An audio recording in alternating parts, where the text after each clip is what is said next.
All right, everybody, welcome into the Couch Potato Sports Show. It is me, Sonny Clark, try again. Sonny Clark, the hardest working man in sports radio. Felt like I was back in, seventh grade? Anyway, welcome into the show. It is, that being said, our Sunday morning tradition continuing on in our 14th year, moving closer, edging to that 15th year here on the Couch Potato Sports Show.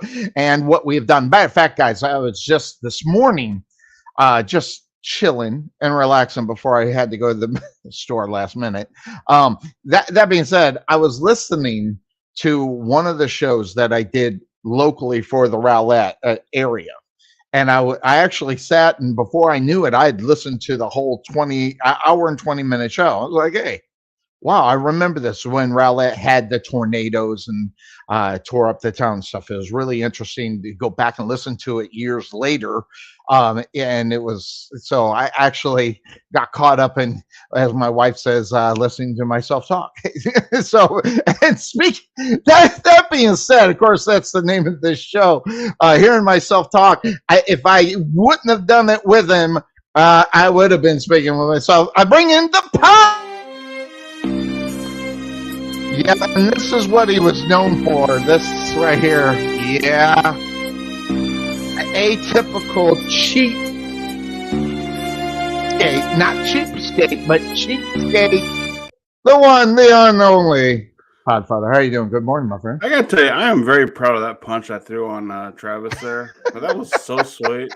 You know what though? I've sent you another video that you haven't posted yet. And I'm really surprised you haven't put that one there because that has a lot more of me what I do.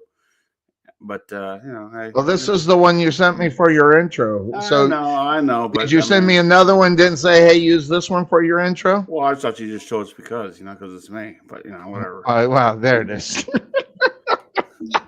By the way, speaking of that, I was watching Friday Night SmackDown and watching Raw. And I know I keep asking this to you, Podfather, but they've got to get rid of the guy on Raw. I think he's from England, something like that, England, someplace, yeah. And he's good. He's just god awful. I'll just say it. I could do a better job with him than him. God, could you imagine Corey Graves next to me? I mean, it would be worse than what you give me. But at least it would be entertaining. He's god awful. They got to change it. But I'm just, and you know me, because we've been doing this a while. I love Bobby Heenan. I love Gorilla. I love all those guys. I'm telling you right now, Michael Cole, I think it might have surpassed him, but it's a different time, so I get it. It's kind of hard to get past the legends, what they did. But for what Michael Cole is doing right now behind the mic, he is tenfold, and there's a reason why he's been doing it for the last 20, 25 years. Well, you got to think of it this way, though. 20, 25 years ago when Michael Cole started doing play-by-play, he wasn't that great either. No, I mean, absolutely. he had to grow into the role, and that's what this guy's doing here on Raw. He's going to grow into the role. God. I mean, you know what? I mean, right now they're telling him sell the excitement of the show, sell the excitement of the performers, and that's what he's doing, and he is doing just that. Is his voice kind of? I mean, is his voice not American enough for some people? That there are people who will have issues with that. Are there people? But here's the thing: if you watched AEW Collision last night, Nigel McGuinness was doing color commentary with Kevin Kelly last night. Really? I did not know that. I thought they were going to stick with the regulars. And I mean, they only brought Jim Ross in to do the main event. And, of course, after Ross took his big fall, he's down to one eye right now. So, I mean, it's pretty nasty looking right now. I saw a picture of it recently. I have not, but I have heard that. I've heard that he's just I don't know. Maybe someone's whispering in his ear as he does the commentary or something. But I think the wheels are coming off for Jim Ross. So I think at AEW, that's what happens when you get old. You see old people start doing crazy shit that they've never done in their life, and this is what you're going to get with Jim Ross. And Lord no, and he's going to refer back to the WWE days because that's what he knows so well. It's hard to make that left turn after you've been WWE, and then go AEW. You got to expect mistakes. I don't think he likes how the inmates are running the asylum in AEW. I think he likes the creative freedom, but at the same time, he needs a little more structure with it, and you don't have that in AEW because the inmates are running the asylum. So I think when five of your superstars there in your company are your EVPs, to help run the show, and then you bring out one of them last night who's got problems with all of them, and right. and do his thing. CM Punk, you're referring to, of course. And so clearly, it's not good, buddy. But once again, I don't watch AEW a whole lot. It's not my thing. I don't care for what do you call it? Circus wrestling, kind of, where everybody's doing flips and dives and stuff. Where things where I'm like, where would you do that in a fight? And WWE is no different either. I mean, guys like Ricochet, who's phenomenal and a phenomenal athlete, but he does things in a match where I'm like, where would you do that in a fight? Right, exactly. And if you want to sell me on a fight, sell me on a fight. Don't sell me on a circus act. So, in other words, sell you on Sheamus and the ones holding the internet. Yeah. See, I that I want more wrestling than that in my opinion, but there's a portion of me that really likes what they do with that. But when that's what the match is all about, that's when it kind of turns me away a little bit. Look, I heard Hulk Hogan say this on the podcast recently, and I had James Beard on my show last week, and I was kind of asking the same question because I remember James Beard being an instructor at Joe and Chris Adams Wrestling School when I was there, and I remember a bunch of guys coming to me back then when I was 175 pounds and saying, "You don't look the part," and I asked him point blank, I'm like, "Now you've seen who they got at Bumps and Bruises. What do you think about that? I mean, do they look the part?" And he's like, "Exactly, no, but it's a different world now, and." And professional wrestling is not so much character driven as much as it is athletic based now. And entertainment. Yeah. And well, the entertainment part was the gimmicks and all that other stuff that we got to really enjoy back in the day. I mean, we can sit back and laugh at a lot of it right now. I mean, who in the world would think that dressing a guy up as a clown, as a garbage man, as a plumber, as a whatever would get over? I mean, it wouldn't get over now, but back then, Doink the Clown was huge. When you say Doink the Clown to any wrestling fan, they know who he is. You got to remember those kind of guys because I think that's the nostalgic part of wrestling that has gone away, but it still lives in your heart as something that you'll remember fondly. By the way, and you think about it, Heath Ledger, his greatest role was playing the clown. Yeah. Exactly. I mean, it just is what it is. So well, think about the what is it, the Brooklyn Brawler? Did that dude ever win a match? I don't think he ever did. And if he did it, there weren't very many times. It didn't matter because because he got people over. Exactly. He's the guy. He's the guy that made the superstars. I'm sorry. I'm telling you, and they got to make to. It's almost like you got to be back in the day. You got to be the baby face first before you can turn and be that guy. Nowadays, you can get them coming up being the bad guy more so than being the baby face, then making the turn. So it just really. I think that's a bad thing. I think you do have to start. Oh, I think so too. Because you have to understand. Okay, we're gonna get you over with the crowd with this. If you can't, and once the crowd loses interest in you, we have to flip you, and to see how they can react to that. I mean, I wrestle as a babyface, believe it or not, but my greatest work is as a heel, because people have an emotional reaction to what I have to say, what I have to do, and that's and it don't matter what, if it's a good emotion or bad emotion, you got that emotion, and gotta, I mean, and the funny thing is, over at SOAR, fans come in there and they're cheering Elijah, they're cheering my tag team, they're booing me, but they're cheering them, and that's fine. We're eliciting a reaction, which back, as you and I both know, sitting there at commentary watching these guys do their thing without me being at ringside, no one gave a shit. So, I mean, you were there.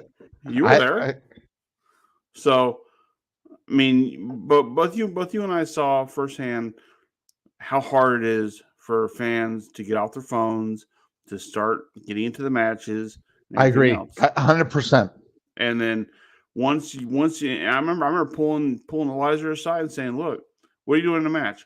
That, and that." I'm like, "All right, I'll cut out that, and that, and work on only 3 things, and then the rest of it work on the crowd." Didn't listen to me. Guess what happened? Nobody cared. Now it's different. So, because now he's got a heat getter in me, and also the fact that he now knows how to slow the match down for him. I think that's important. And in doing that, fans are embracing him. Some fans are embracing the message that I'm sending out there for SOAR Championship Wrestling, and which is weird. I mean, don't get me wrong. I mean, I find it weird that there's a certain core fans who actually like what I do, but at the same time, they get what I'm doing. So, well, see, and that's the reason why that's the reason why when I started watching wrestling, I was a Ravishing Rick Rude fan. I mean, the Bobby Heenans, guys, the Bobby Heenan family, you learn what you learn about the philosophy of wrestling if you stick to what if you stick to what you're watching, mainly why you're watching. Me, I always want to see the bad guys always get screwed in the end. I mean, in wrestling, the bad guys get an opportunity to be the guy and get away with whatever they're trying to get away with, and that's why I kind of always like the bad guys. Well, and the funny thing is, you think about it, 9 out of 10 times the bad guy will always win. Yes, but it's just that one time that the babyface wins. That's all the fans are going to care about. He won the war. That's all they care about. He may have lost a lot of battles, but he won the war at the end, and that's what gets you over as a good guy and a bad guy. So the only thing I'll tell you this: back in the day, and when it came to when Hogan was going to make that turn, everybody believed he was going to go after the outsiders. I mean, that's just what they thought. That's just what they assumed was going to happen. And although I didn't buy it, I knew when he walked out there, I knew it, but there were people who were so engrossed in what Hulk Hogan was doing at that time that they didn't believe it. And they never thought he ever would do what he did, listen, you say whatever you want about Eric Bischoff and what he did, how he set it up, but it had to be Hogan to sell it. And he did. He ended up selling it. And once he sold it, everybody, I mean, I don't think, outside of a few times as of late, I've never seen anybody throw shit in the ring, ever. I mean, and all that stuff that was in the ring was incredible. All that, and it was something that you never thought you'd ever see. I mean, even with what they were doing, how they were doing it, or who was in there, you never thought that you would see that. I thought I would see that with the Iron Sheik and all these. Never happened, right? The ones that were coming, the Iranians and all those guys, never seen anything in the ring. When Hulk Hogan did the turn and all that stuff came flying in the ring, it turned the wrestling world upside down because it was something that you never thought you'd see, which was Hulk Hogan go bad guy. You know, the funny thing about that is I remember being wrestling. I was wrestling at the time. We're all sitting there in the back one time of the show, and we're all questioning because it's around that same time. And everybody's saying who's going to be the third guy. And I just poured out, it'd be Hogan. And people looked at me and they're going, no way. Yeah. No way. And I'm like, I thought it was going to be Sting. Well, originally it was supposed to be, but then I remember I remember when they said, hey, it was going to be Hogan. I'm like, he hasn't been on TV in a while. He's been irrelevant. He's not really getting over on WCW. Now's the time to flip. And everybody thought, like you said, he was fading out. Everybody thought I was so full of shit. So when it happened, and I walked in the locker room the next show, and they looked at me and go, you knew, didn't you? I'm like, I had no clue. But boy, was I right. And yes. And I milked that. Well, it's a philosophy. It's like you said. I mean, they weren't doing nothing with Hogan. I'm telling you right now, that NWO Hogan turn bought him 5 years of wrestling because I think he was on his way out. WCW grabbed him up for a reason. They signed him only to a 3-year contract, and on his way out to the 3rd-year contract, he was on his way out, and he would have got praised for leaving, but instead he got hated for what he did, which was perfect. But you know what though? He was on. I mean, at that time, he was also negotiating a new contract with WCW. So because I heard that he wasn't going to sign because of the movies. They were really going to push those movies. Well, the thing was that he was using leverage from WWE to get a bigger contract with WCW, and Vince actually helped him with that because the idea was if I was going to bring Hogan back to WWE, I'm not going to re-sign Bret Hart.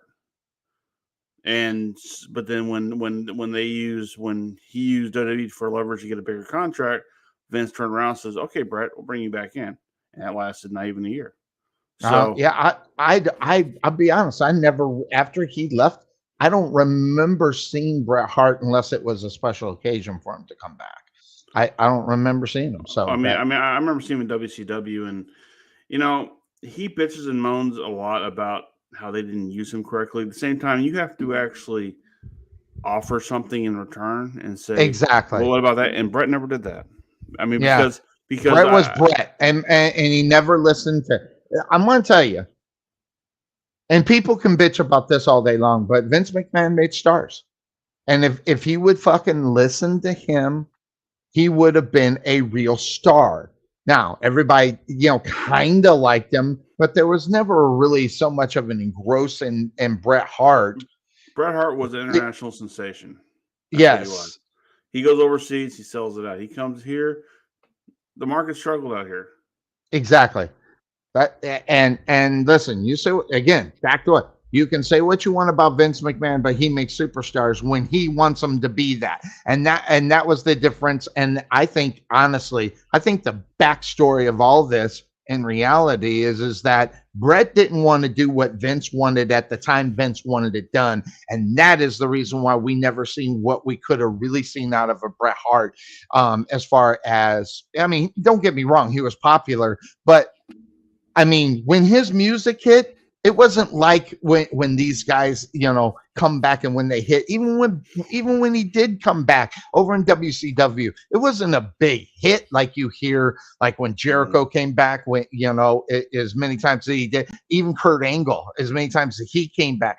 The hit when they came back, the pop was unbelievable. And you never got that with Bret Hart, which tells you how much he really, really got into the fans' hearts, which wasn't as deep as people thought it was. And also when you think about it too, with once again, I'm not going to knock Bret Hart because in 1993, 1994, 1995, business was down. Great run. It was a great run. Great run. Great run for a business that was down. And I mean, they didn't have the next big star. Austin was only a couple years away. That's what it was. He was a rebound. He was your rebound girl. That's what he was, and they tried to do the best they could with him, but it wasn't enough to fulfill a long relationship. And then they found. But I will say this though: his match with Owen Hart at WrestleMania 10 was phenomenal.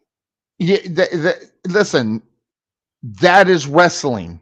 Mm-hmm. And I'm gonna. He is the best there is, best there was, best there ever will be. The problem is that in today's wrestling, the best there is, best there was, best there ever will be included wrestling, including interviews, including things that they did out of the ring, and that's what makes you the best nowadays. Back in the day, he only had one of those three in reality. I'll ask you, do you put Bret Hart in the top 10 of your all-time best wrestlers? If I did, he'd be number 10. Yeah.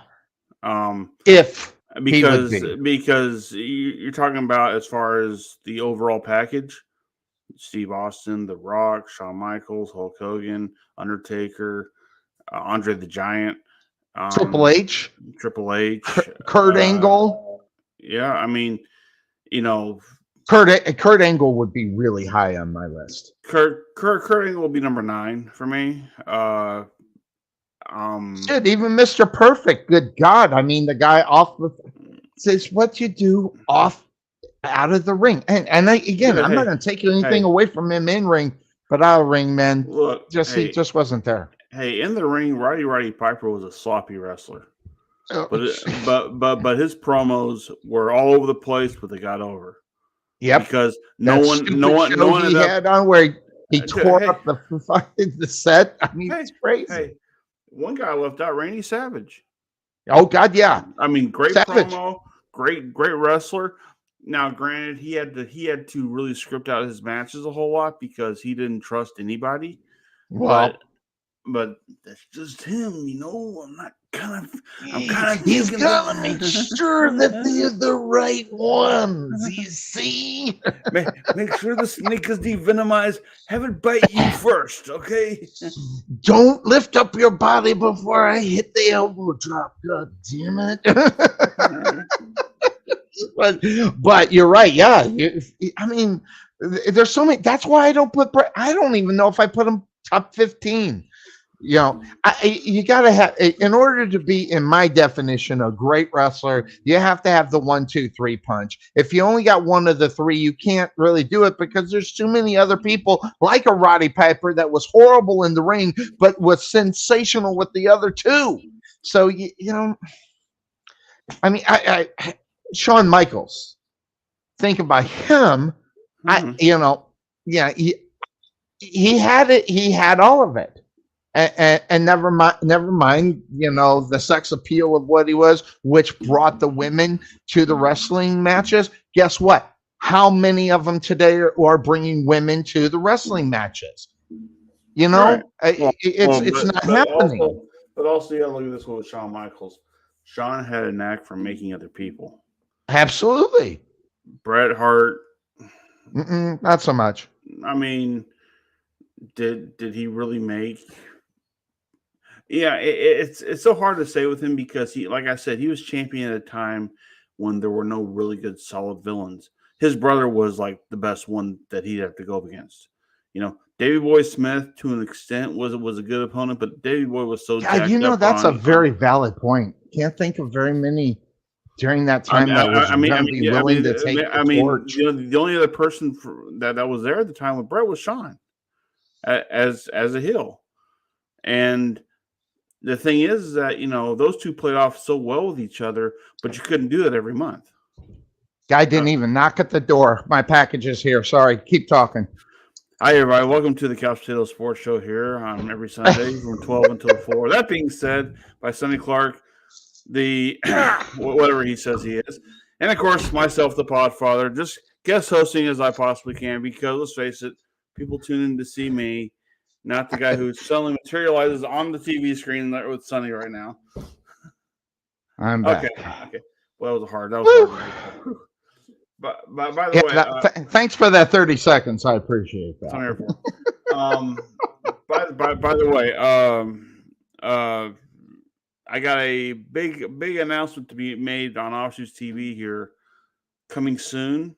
We might have a really big guest coming on here. I'll drop you a hint. A former WCW wrestler / writer might be coming on, so stay tuned for that. A lot of them. Yeah, there's a lot of them. That's it. Great hint. Great hint. Appreciate that. Yeah. So anyway, check he gets me through my first my last hour to hour 15 minutes of my show or my work shift. So I appreciate just let you know. White noise, you know. You're the Seamus of my work day. I'm rather tan too. I don't know what you're talking about. But by the way, I took my son to the Denton Waterworks. Never been there. Last Saturday, I think it was. And man, I've seen that. Yeah, you put pictures up, didn't you? I saw pictures, right? I put a picture up. The water park is right next to the natatorium in Denton, where my daughter had swam in high school, and all of her records are still up there, all 8 of them. So I'm like, I took a picture and going, look, no one's beaten you yet. So yeah, I think her response was, they haven't updated that board in 3 years. I'm like, they probably had to shut down the swim team after you left. I don't know. Yeah. By the way, your daughter is a big swimmer. I remember this. That's past tense. I know she was trying to get a scholarship for the swimming at one point. I don't know if she ever got it or how that went. She had feelers out there from a lot of other schools, a lot of out of states and all that, but she wants to be a teacher and she wants to be close to home and she, I know, right? And so she has a lot of people in the Denton area that can vouch for her on certain things. Yes. So she's going to UNT. She's in her junior year now. She's at UNT? Yeah, UNT. And I think she's working more towards her major right now. And she's working. She's living her own life. And hey, she's my first ever daughter. So, with it being Father's Day, it's a special day for me because I think of her when she was born and just like, okay, well, she's, I now reproduce. Let's see what happens here in this world. And she's done far and above anything I could have ever done. I mean, let's face it. I mean, she's an all around athlete. She was a black belt in karate. She's phenomenal. She's an all around good kid. Yeah, and I remember I picked her and her boyfriend up at the airport when they came back from San Francisco, and I got to meet him, and we all had dinner at a restaurant, and it was, once again, she's become a very nice young lady, and so all you can ask for. I'm telling you right now, as long as you got kids with manners and they're not getting caught up in a bunch of BS, that's all you can ask for. It's just now. I will say this. I've introduced my son to Arnold Schwarzenegger, and I saw that. I saw some of your posts on that. He loves him so much. We saw the show Fubar on Netflix, which is fantastic. We saw he's seen Commando, Terminators 1 and 2, True Lies, what was it, 6th Day, and I showed him the first 15 minutes of Batman and Robin. He's like, "This is bad, Dad." I'm like, "I know, right?" But he didn't like it. I know this is horrible, but I kind of liked Batman and Robin. I know it's sad. I have no taste when it comes to crap we're looking forward to Kindergarten Cop next, and also Terminator 3 and a few other ones. So he'll like Kindergarten Cop, maybe. I think so. But by the way, go ahead. No, but if you haven't seen Fubar on Netflix, 8 episodes, it's 45 minutes each episode. It's a worthy investment. It's only 25 minutes? No, 45 minutes. Oh, okay. Each episode is 45 minutes. Well, that you liked the football. Did you like the Tulsa King? I liked it. I didn't finish it. Me and my son are Only gonna. 8 episodes, so Yeah, so you I know. mean, it's the same amount of investment that Food Bar is. So, yeah, me and my son were watching it, and we kind of got away from it because I had to work a lot, and we never got a chance to really finish it up. But we're going to finish it up here soon. He asked me about it last night. So, Yeah, finish that up. It's actually pretty good. I don't like watching a lot of the newer stuff. It just doesn't do it. By the way, that being said, of course, that's the name of the show. Catch of 12 to 3 off season, 9 to noon I was during the telling him 12 to NFL 4. season. So I'm going to put up a picture, and then I'm going to ask you. You think Cuervo's going to make it in today? He's busy. He's busy. He's busy, and I don't know. It looks like he's had quite a few adult beverages at that picture when it was being taken. So I think it might, and plus it's Father's Day, so we might not see the fine co-host of this program unless he shows up late, which he's always fashionably late. So, but it is what it is. But yeah, and since we're still on the subject of wrestling, Friday Night SmackDown, of course, all you got to do is in reality watch the last 20 minutes of the show. I will tell you this. I'm getting tired of, I hate to say it, I'm getting tired of Charlotte Flair. I think we all are. I mean, at one point, I was sitting here thinking she is the best woman wrestler for a long time. Now I'm tired of seeing her. And I'm tired of seeing her cry during her matches too. So that a little bit, but that's another story. My showmate Tommy, he would say that he likes to call her shoehorn. They shoehorn her in every time they have a vacancy for the women's championship contender. So they just shoehorn me. Once again, I threw out the question on to my guys. If you had to pick one of the two to actually surpass Ric Flair's championship reigns of 16, would you pick Cena or Orton? Because both of them are close. Orton? Yeah, because Orton or Cena. Is that our only choices? Well, the thing is that one Billy, I think, threw in. Well, you better throw Charlotte into the mix. I mean, as far as being a world heavyweight champion, no matter male or female, I could see them actually letting her surpass her father. Okay, all right. That being said, I don't put Charlotte Flair up there because I think there are better women wrestlers out there. I think there are better women wrestlers out there that sell what they are selling. But that's not the question. The question is how many title reigns will she get? I don't care about the I get it. That's the way they pushed it. In my personal opinion, I don't think it should have been Charlotte Flair that got all those opportunities. But and that's the reason why you don't see Sasha Banks in the WWE anymore, because they decided to push a Charlotte Flair more so than a Sasha Banks. Well, here's the thing. WWE has got a lot more. It's got better female talent now. Oh God. Than Sasha Banks. Oh God. And here's the thing. She's out injured again. She's injury prone. What? She's injured again, so she's injury prone.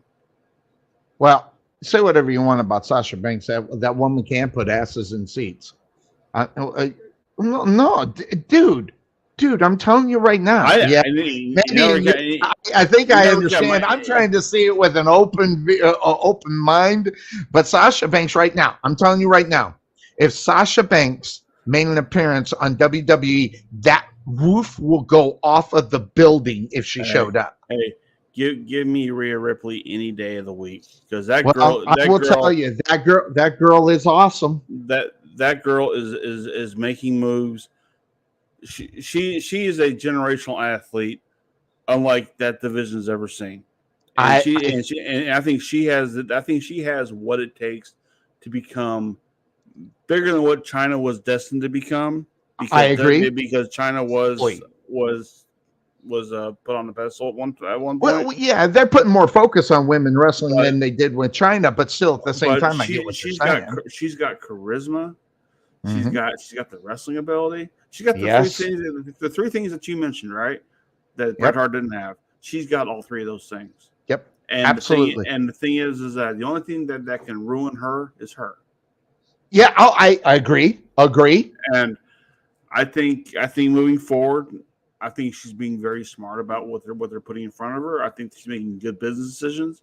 Yes. And at the end of the day, if she goes on this trajectory that she's going right now, she could That's be in because line for being the all time greatest in the that division. it's the reason why is because these are open right here. Mm-hmm. Right? She's listening to what she's being told. Not only that, you take away, you look at Rhea Ripley today, okay? She's what people don't even realize. Rhea Ripley is gorgeous. Oh yeah. Okay. Now, oh my gosh, she's gorgeous. And how they play it, she still manages to bring some of that gorgeous forward, because I don't even mind looking at her now, even when I really thought she was. I can still see her, which is awesome at the same time. That you know what? it's hard to pull off. She's found a way to make the gothic look really good. Yes, because back in the day when I was in high school, you couldn't catch me with a goth girl because they're just ugly. I mean, but they're pulling this off. I mean, in reality, but you know who's helping her out though? Dominic is playing his part so well, hiding behind her, letting her be the muscle. I love it so much. Everybody hates him. It's perfect because he can't wrestle worth the shit, but he's so. I mean, whenever he opens his mouth, I mean, you can hardly hear him. And this is exactly. Listen, if you can't wrestle, you do that. And here's the problem. I'll take you back. There was only one time where I kind of saw what was. God, you couldn't wrestle. Look like hell. What was the dude, the skinny dude that was with Mella? The skinny dude that was with Mella.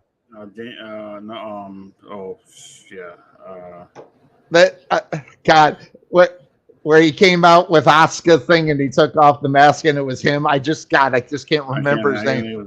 But that's what I'm talking about. This right here is that guy was hated too.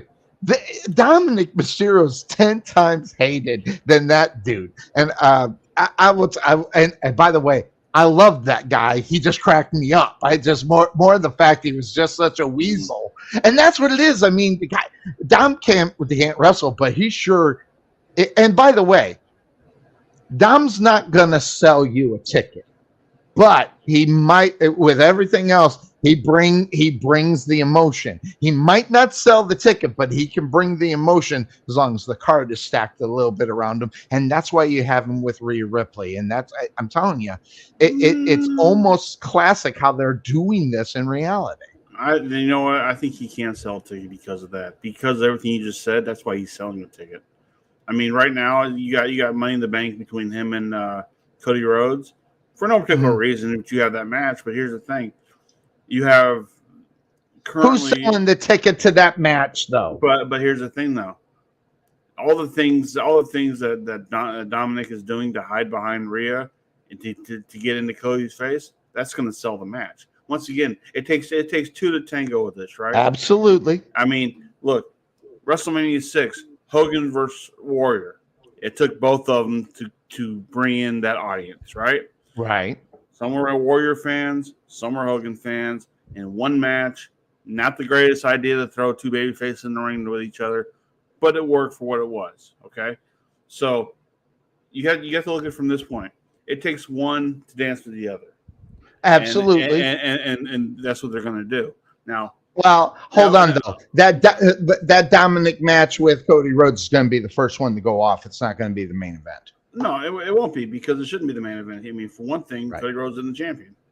Yeah. So well, I'm just saying, who are you going to sell more tickets in a main event? Is it going to be Cody Rhodes or is it going to be Dominic Mysterio? And that's an easy answer. But here's the thing: you feed Dominic into guys like Cody who can elevate him. I get it, and I get it.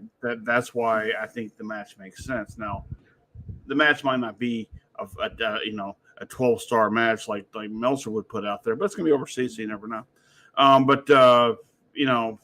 Once again, it's going to be you're grooming Dom for down the road. You're grooming him for down the road, and he'll Without get there. dropping him to NXT is what you're right. Right. And His normal move in that case is to drop him back to NXT to get more. Now they're so invested with him with the crowd reaction. In reality, they got to keep him there. He's a top 5 heel in the company. Yep. And I think you're right. And the thing is that you don't take a guy like that and drop him down. You elevate him more up. You try to. I mean, honestly, I'm surprised he's not in the Money in the Bank, because wouldn't it be perfect had he won the Money in the Bank? Oh God, it would be. And then weasel his way into a title match. Hey, maybe you should be the writer. I mean, we got what, 2 weeks? Well, I'm. Almost, but Damian Priest is there already, though. Yeah, Damian. I'm trying to think of who all's in the Money in the Bank right now, but there's 2 people in the match that I think will one of the 2 will definitely get it. The other 3 are kind of just there. Yeah, so, you can. It's almost like you can see him writing the story before it's right there. Yeah. Sometimes it's too obvious. Like last night, Friday night, the tag team, what's it called? Well, no, they had 5 tag teams. They start and then the others come in. Gauntlet match. Okay. They had a tag team gauntlet match, and I'm really interested on how that. By the way, what's it called? They're something dangerous. Something that I forget their name. I don't know. They're hanging out with Austin Theory. Okay. Yeah. Oh, Pretty Deadly is what it's called. Yeah. They call themselves. Which is not bad, by the way. Well, I seen how that was set up. By the way, Hit Row is just let's just beat the crap out of you team. As far as that's concerned, okay. Literally it was like 8 seconds. Okay, I got one for you. I threw this to a buddy of mine up at work. Once the bloodline is officially over, and Paul Heyman has to go his own separate way with that, I think the pairing of putting him with 2 guys, Braun Breaker and Austin Theory. Well, they didn't bring up Braun. Well, I mean, we're saying down the road once Braun's ready to come up. I think in order for him to become a super heel, he needs a guy like Heyman to sell him. To Brock Lesnar him quite a bit. I mean, Brock can sell himself now, but on his own, back then he needed Paul. And I think Braun Breaker. He still needs Paul. I don't think so. Absolutely. So. I think the name Brock Lesnar sells enough on its own now. Oh, don't get me wrong. He's going to put asses in seats, but as far as being watchable, I'm sorry, Paul Heyman upped that whole frigging game with him. What he's doing now without him, I don't think it measures up. You know what he's doing now? He's having fun with it, and I think that, and we've never seen Brock Lesnar have fun in pro wrestling. We've always seen him think of this as a business decision. I love the fact that he's got the cowboy hat. He's doing the Monster Hill thing right now. I think the fact that he can talk on the mic and be very good at it. Really? You think it's good? Considering where he was back then, yeah. Okay. Well, I'll give you that. I mean, the thing is, he doesn't need Paul. I don't know if I define it as good yet, but okay. Okay. Well, I mean, once again, have you been? His name is Brock Lesnar. Have you been in a ring with a microphone? Yeah, just once. Okay. Did anybody care? I know I didn't even care. I didn't want to do it. Okay. So here's the thing. It matters to him, right? So look. I'm all for what they're doing with him. And once again, he's only there a short time right now. I mean, he's barely on TV. You don't need to have Paul Heyman promote him every single week to make sure you remember that he's there. That's true.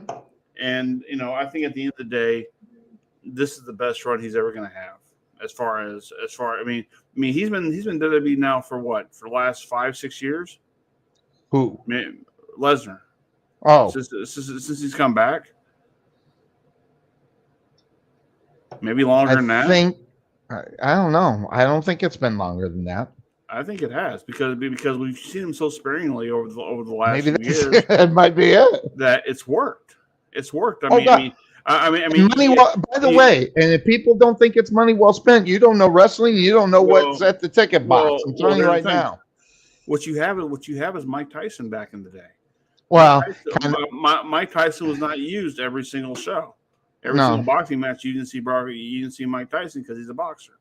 Right. I mean, now you have a legitimate prize fighter in Brock Lesnar, who's been a UFC champion before.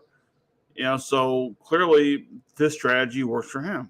And having Paul Heyman now, as opposed to then bringing him back in, you don't need him.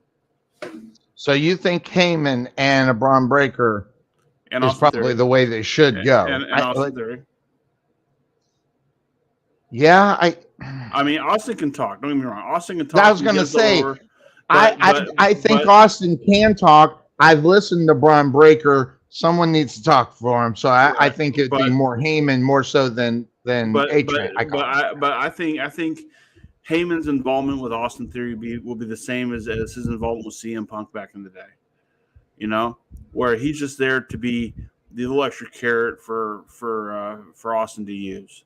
Okay, but that would be for Theory, though. Yeah, but no, Breaker, he'd have to talk for him, right?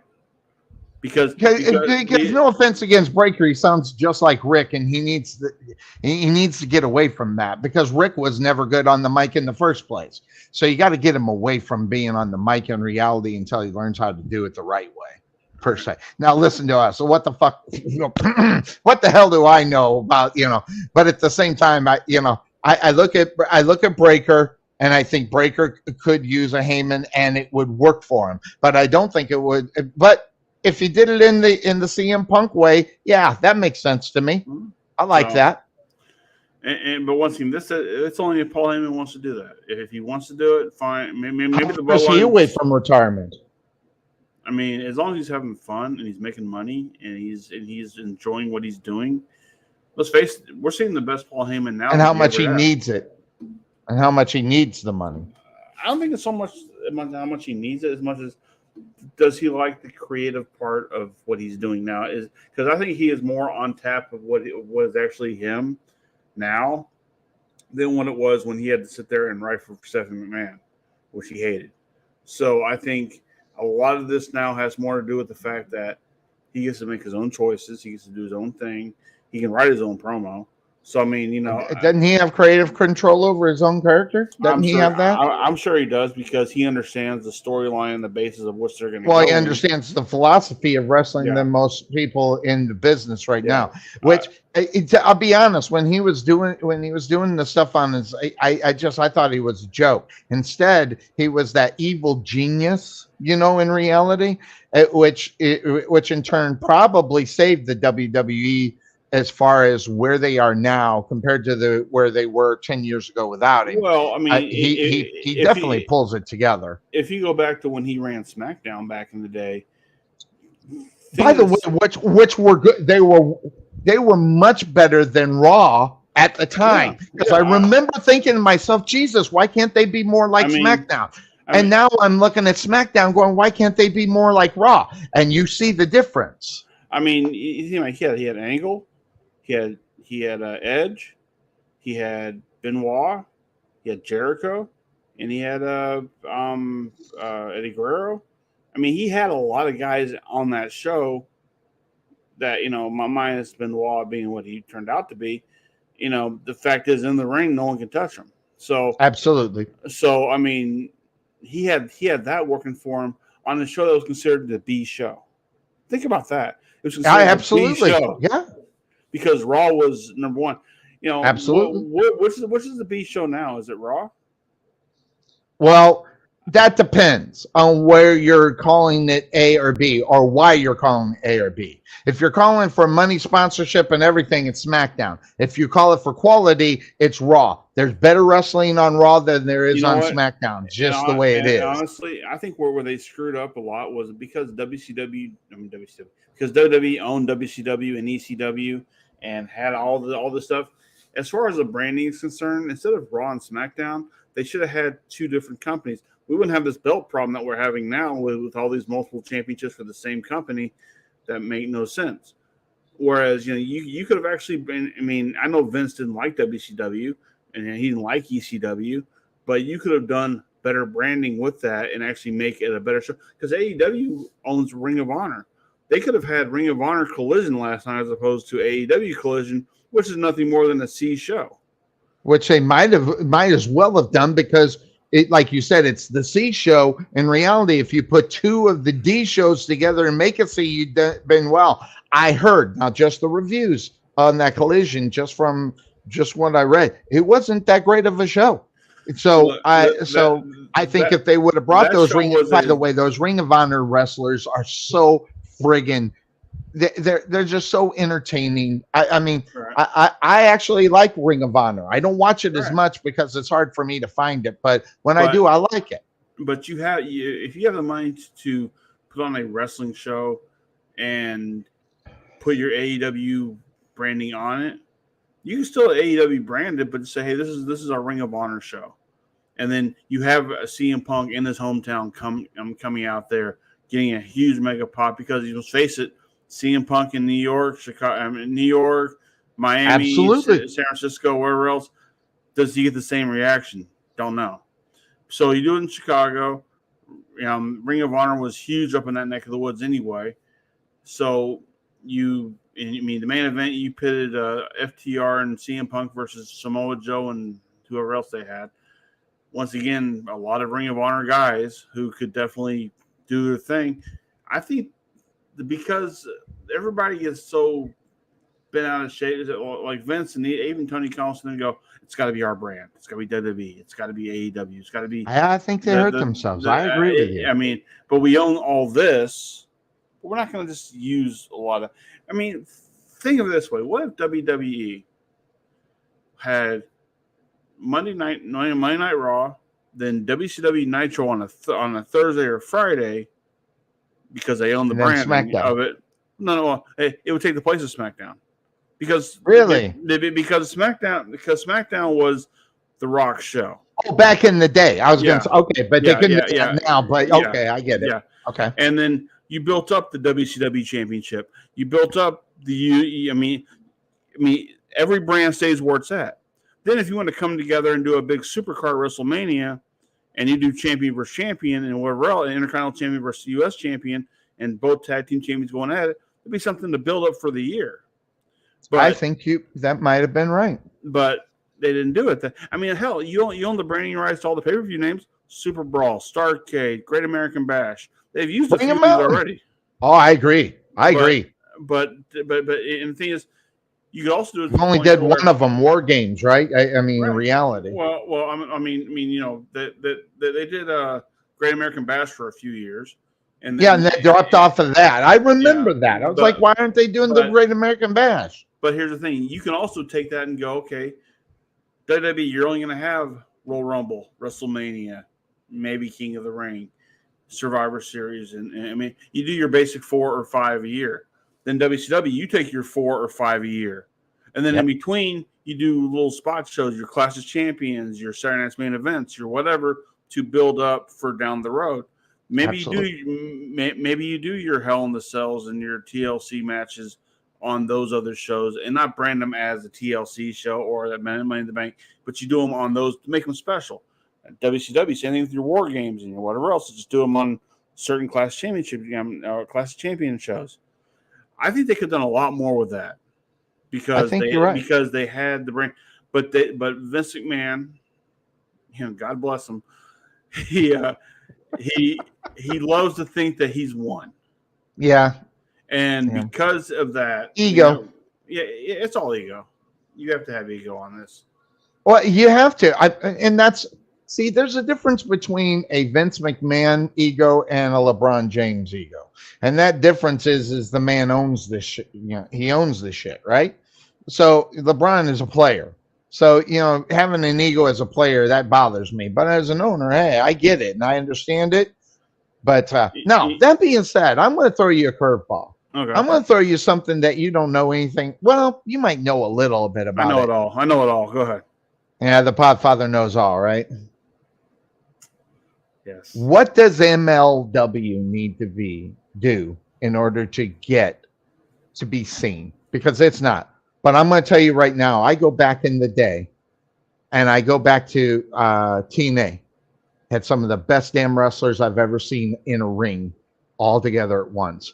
MLW was almost there with the no names, the guys that are really good, but people don't. The Alexander Hammerstones, you know who I'm talking about. What do they need to do to somewhat get to somewhat of a level to where they would be known? People, listen, All right. unless people don't know who, Major League Wrestling, they don't know it.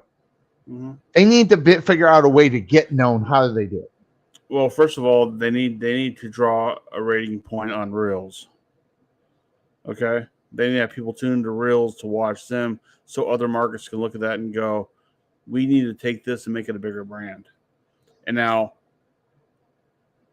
it's going to take money to bring in a superstar. Yes, and I don't know if they have that. It's going to take. I mean, now they brought in the Von Erichs, Ross and Marshall, great kids, but once again, they're not. They're only big here. They live off the name more so than the talent, and that's the problem with them. And that's, I mean, once again, you can live off the name all you want. Esposito is kind of, as you pointed out earlier, that's the drawing point. Yeah, they only put S in Cease in Texas, and that's in question. And well, I went and enjoyed it. They made 4 episodes of MLW in one show. So that's but I'm telling you right now, I'll say this: if I had to watch a show, I watch obviously WWE, SmackDown, Raw. I watch those. But I'm telling you right now, number 3 in my book is MLW. But that's from a wrestling perspective, not a business perspective, because the business perspective, they don't have a lot of money down there. But when I look at the talent, I think there's a lot more young talent that can move up faster, more so than AEW is just a bunch of retreads that people like, and they put asses in seats. Don't get me wrong, and I get it. You know what? But man, but here's the thing: MLW does not have enough guys to turn heads. They got one. You're right about that. And you're right about that. I mean, it's all about the airplane. I mean, the airport take. Who will you see walking through an airport? You can go, "Holy shit, that's who." Yeah. I mean, and I get it. They don't have. They're the minor leagues. They're the bus leagues. But here's the thing: you and I would do commentary at Sword Championship Wrestling, and we sit there and go, "This is the best wrestling we've ever seen," because we're seeing it live. It's we have phenomenal athletes doing what they're doing, and clearly a lot of them will not sit there and turn people's heads, but at the same time, when you see them in the ring, that's not enough. I agree for the outside world. So, I mean, love Dante Smiley to death. Think he's a phenomenal athlete, but once again, he looks like a CrossFit trainer guy. Now he gets in the ring and he jumps 10 feet up in the air. Wow, I've never seen that before. But you got to go there to see it. And that's the thing. How are you going to bring people to go see that? And that's a live, non-televised show. Mm-hmm. Currently non-televised until somebody puts our stuff together, Sonny. But hey, I tried. I sent you the audio. But, I was like, I moved my mother from Tucson to freaking here. My wife moves 2 weeks early. We got two weeks to clean the place. Up yours. I'll get to it when I get to it. I do have your tag team match put together without the audio. So at least it's put together. Well, hold on. Put together with no visual effects. Just put together. Okay. And I was like, adding the audio is easy. I just got to match up 1, 2, 3, and then just set it. That part's easy. Putting together by the way, whoever controls the iPad needs training, because all I saw were asses, not asses in seat, but just asses, and I'm just like, dude, come on now. But hey, that's just me. Anyway. I got about 40 seconds of footage in your tag team match with that iPad. It's horrible. Yeah, it happens. All the time. It happens all the time. Well, yeah, that's just one thing Anyway. that I'm sure at the next show I'll bring it up during our briefing. Yeah, do that. Yeah. But asses. Yeah. But anyway, the thing is, MLW, moving back to them, I think right now they're in the same boat with TNA. No one even knows TNA really exists until they tell you, hey, we're still around. Yeah. But I think MLW and TNA can both benefit from just not joining together, but working together. Trading talent back and forth. Yeah. Just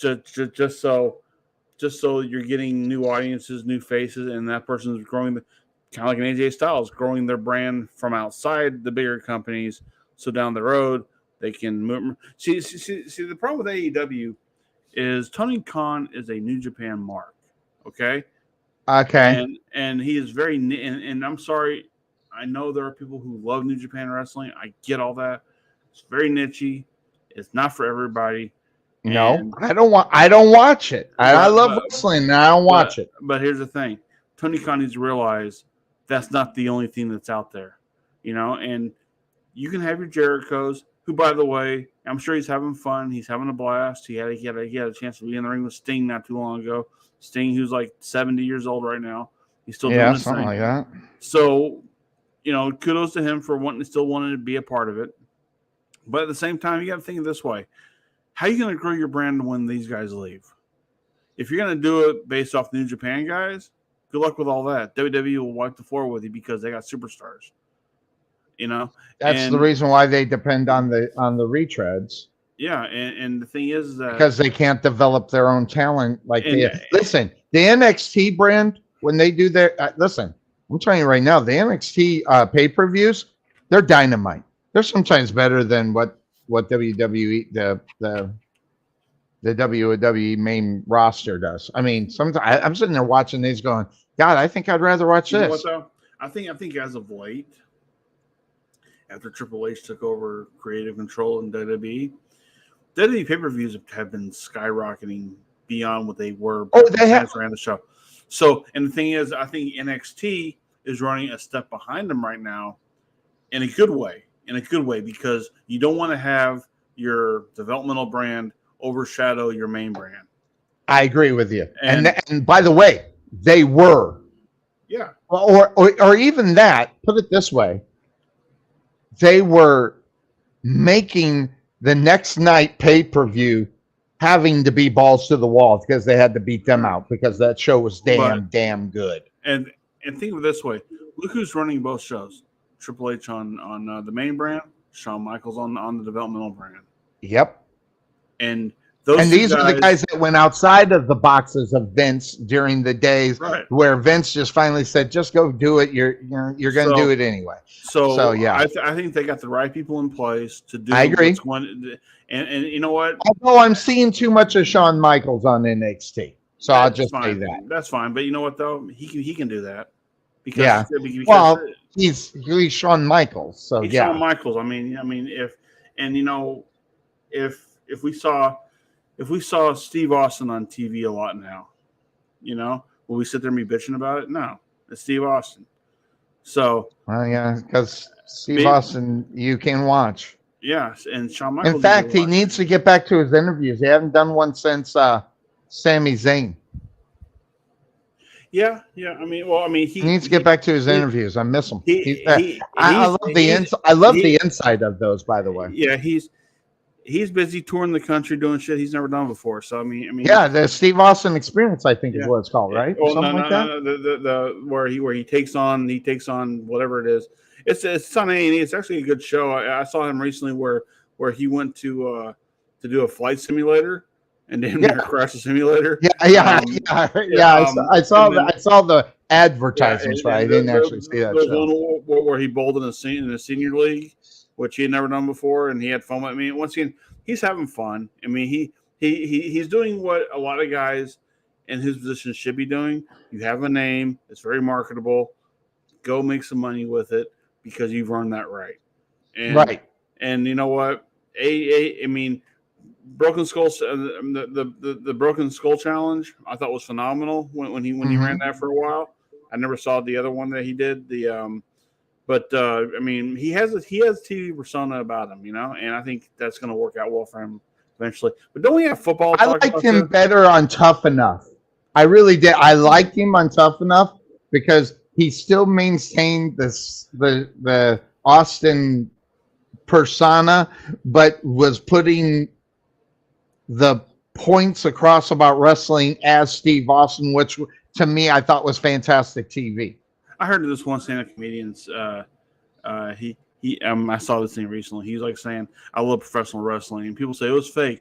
No, The Bachelor's fake. Okay, I mean, here's a third-string quarterback when you get a rose from a magazine model, whereas and these guys are they're going there and they're putting together a choreographed Broadway show that's violent. Pretty much. I mean, what would you rather be a part of? So yeah. So I mean, I like what I usually. I don't like Steve Austin outside of wrestling, per se. Tough Enough was I really thought it was good with him, but he only did it for 1 year. I think if he did it was 2. Yeah, that's what it is, because he had so many other vested interests that paid him more money. Of course, I mean, and plus WWE wasn't going to pay him as much as what he's getting to do this other stuff. But I do remember enjoying that season because he was part of it. So who knows? So, but anyway, well, we need to take a break. 2 reasons. Number 1, I'm thirsty. Number 2, I need to hit the head. Number 3, I got to get my box in the right place. So I need a couple of minutes there. Okay, so the question is, will you get a drink first, drink that, then go pee? Or will you go pee, empty the basket, and then come back and fill it up again? Stay tuned, everybody. Something like that. I don't. All right. We're taking a quick break. We'll be back in about 5.5 minutes here on the Couch Potato Sports Show, as we are here on That Being Said. We'll be right back.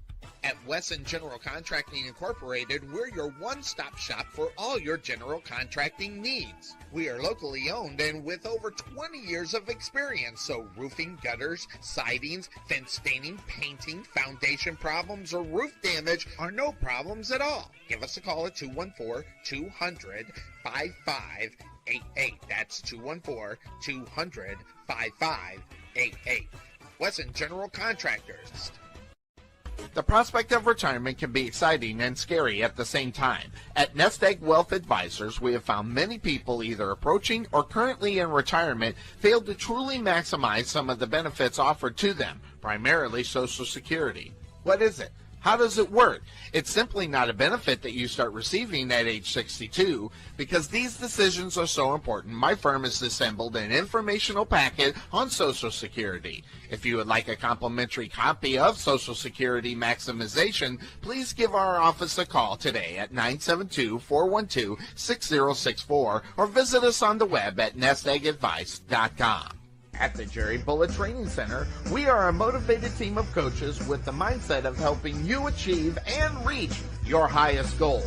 Having developed and trained over 100 Division I athletes as well as Division II athletes, even professional athletes, the Bullet team definitely has the knowledge and mindset to take you to the next level. Check out our new 22,000 square foot facility and 3,000 square foot weight room, along with 4,500 square feet of outdoor turf and covered training area, along with football and soccer field. Contact Melvin Bullitt at 214-326-7853 or visit their facility just outside of Waterview at 8900 Princeton Road in Rowlett.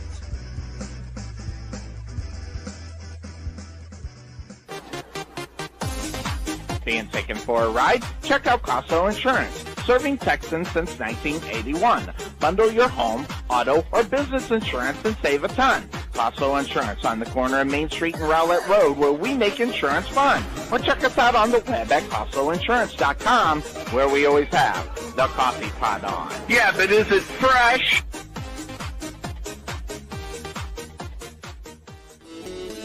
There is nothing that beats good home-cooked barbecue.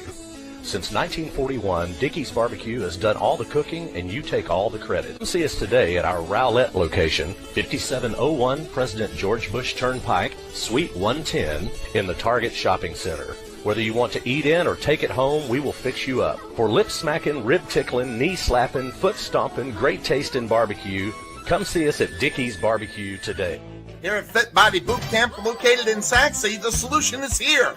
Fast, long-lasting weight loss results and the healthy lifestyle you need to keep them. The key to your fat loss success is our signature afterburn workouts, as well as support and motivation from our world-class coaches, and an easy-to-follow nutrition program to help you keep the fat off. Visit your local Fit Body Boot Camp in Saxe today to see the difference for yourself, or give us a call at 214-463-3005. That's 214-463-3005. Fit Body Boot Camp, Saxe. Saxe Ice House is a non-smoking craft beer and beer pub located in the heart of Saxe. The Ice House was opened to provide a friendly, clean, and female-friendly environment. Saxe was lacking a place for service industry, date nights, and girls' nights, as well as happy hours. Excellent service and top-notch food are our priority. On Tuesday, we offer 79-cent wings, as well as half-price burgers on Mondays. So check us out at the Ice House, located at 6501 Highway 78 in Saxe, or give us a call at 469-304-1550, or check us out on the web at saxeicehouse.com. Go Mustangs! Ever want to know why Bill and I look so great on our broadcast? Check out K West Designs on Facebook to find out why. Check out all the samples that Kelly has up so you can see, especially if you have a special occasion that needs something original or design or something that says, this is our moment.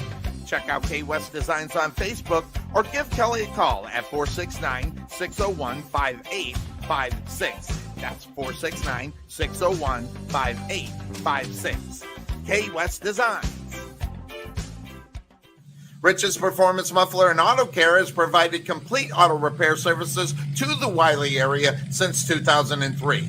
Whether it's alignments, brakes, air conditioning, muffler service, suspension, front-end auto services, or in my case, a Cadillac converter, Rich does it all. Stop by and see him at 603 Commerce Street, Suite 203 in Wiley, or give him a call at 972-461-0776. That's 972-461-0776. You'll be happy you called Rich instead of anybody else.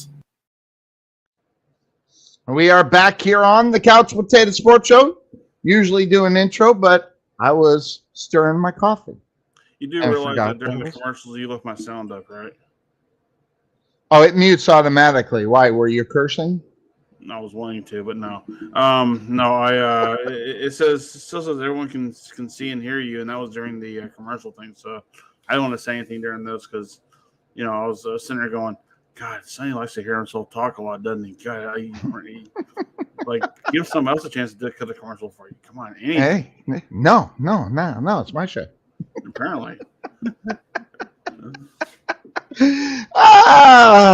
Anyway, how you doing? I mean, seriously, you're looking pretty good. I know, right?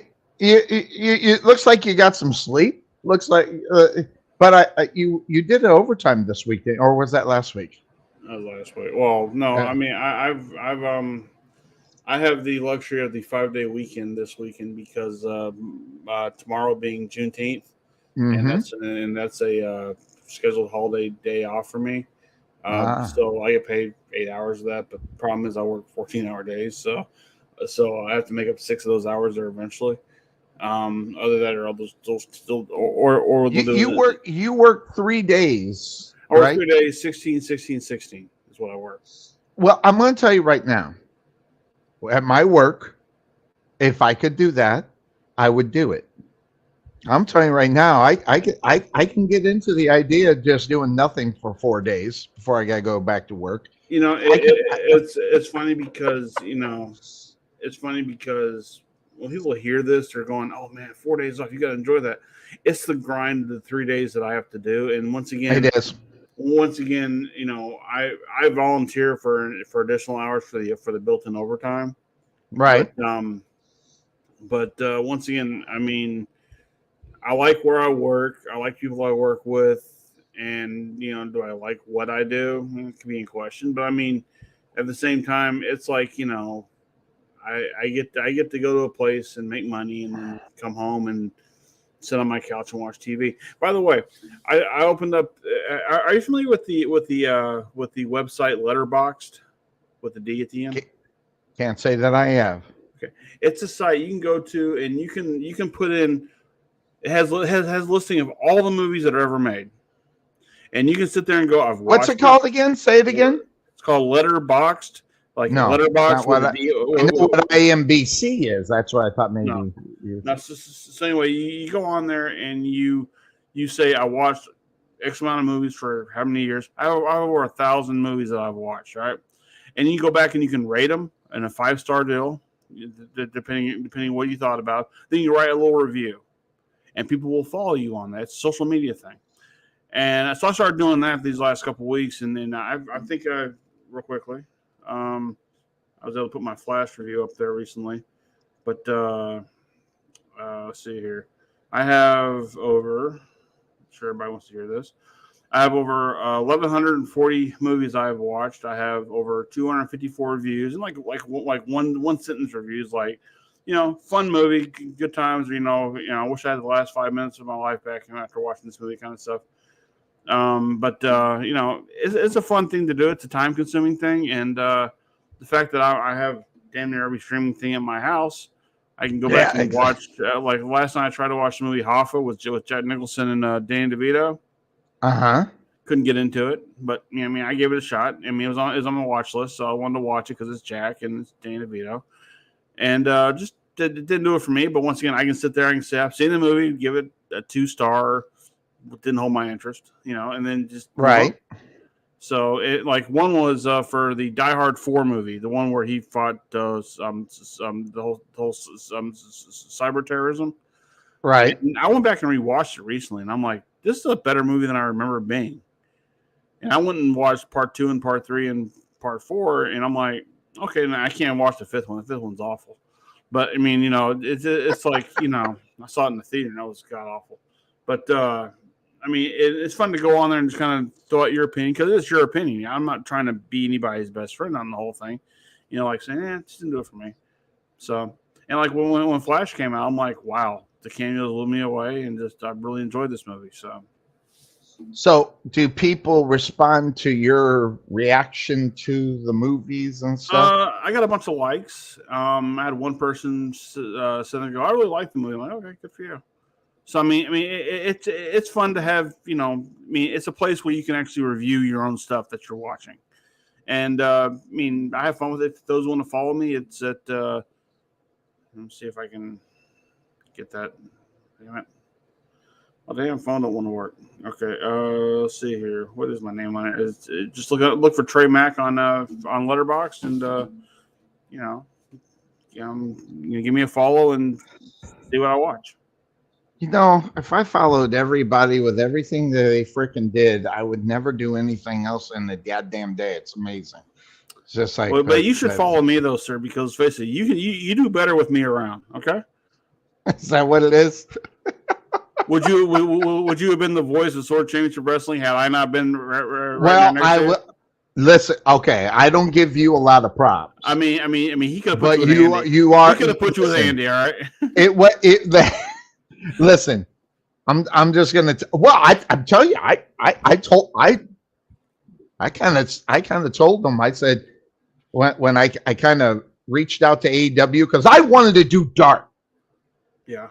Okay, I wanted to do dark, and I reached out to him. I said, me and my color commentator would be perfect for this show. Why would we be perfect for dark? Because we're just like the guys that are in the ring.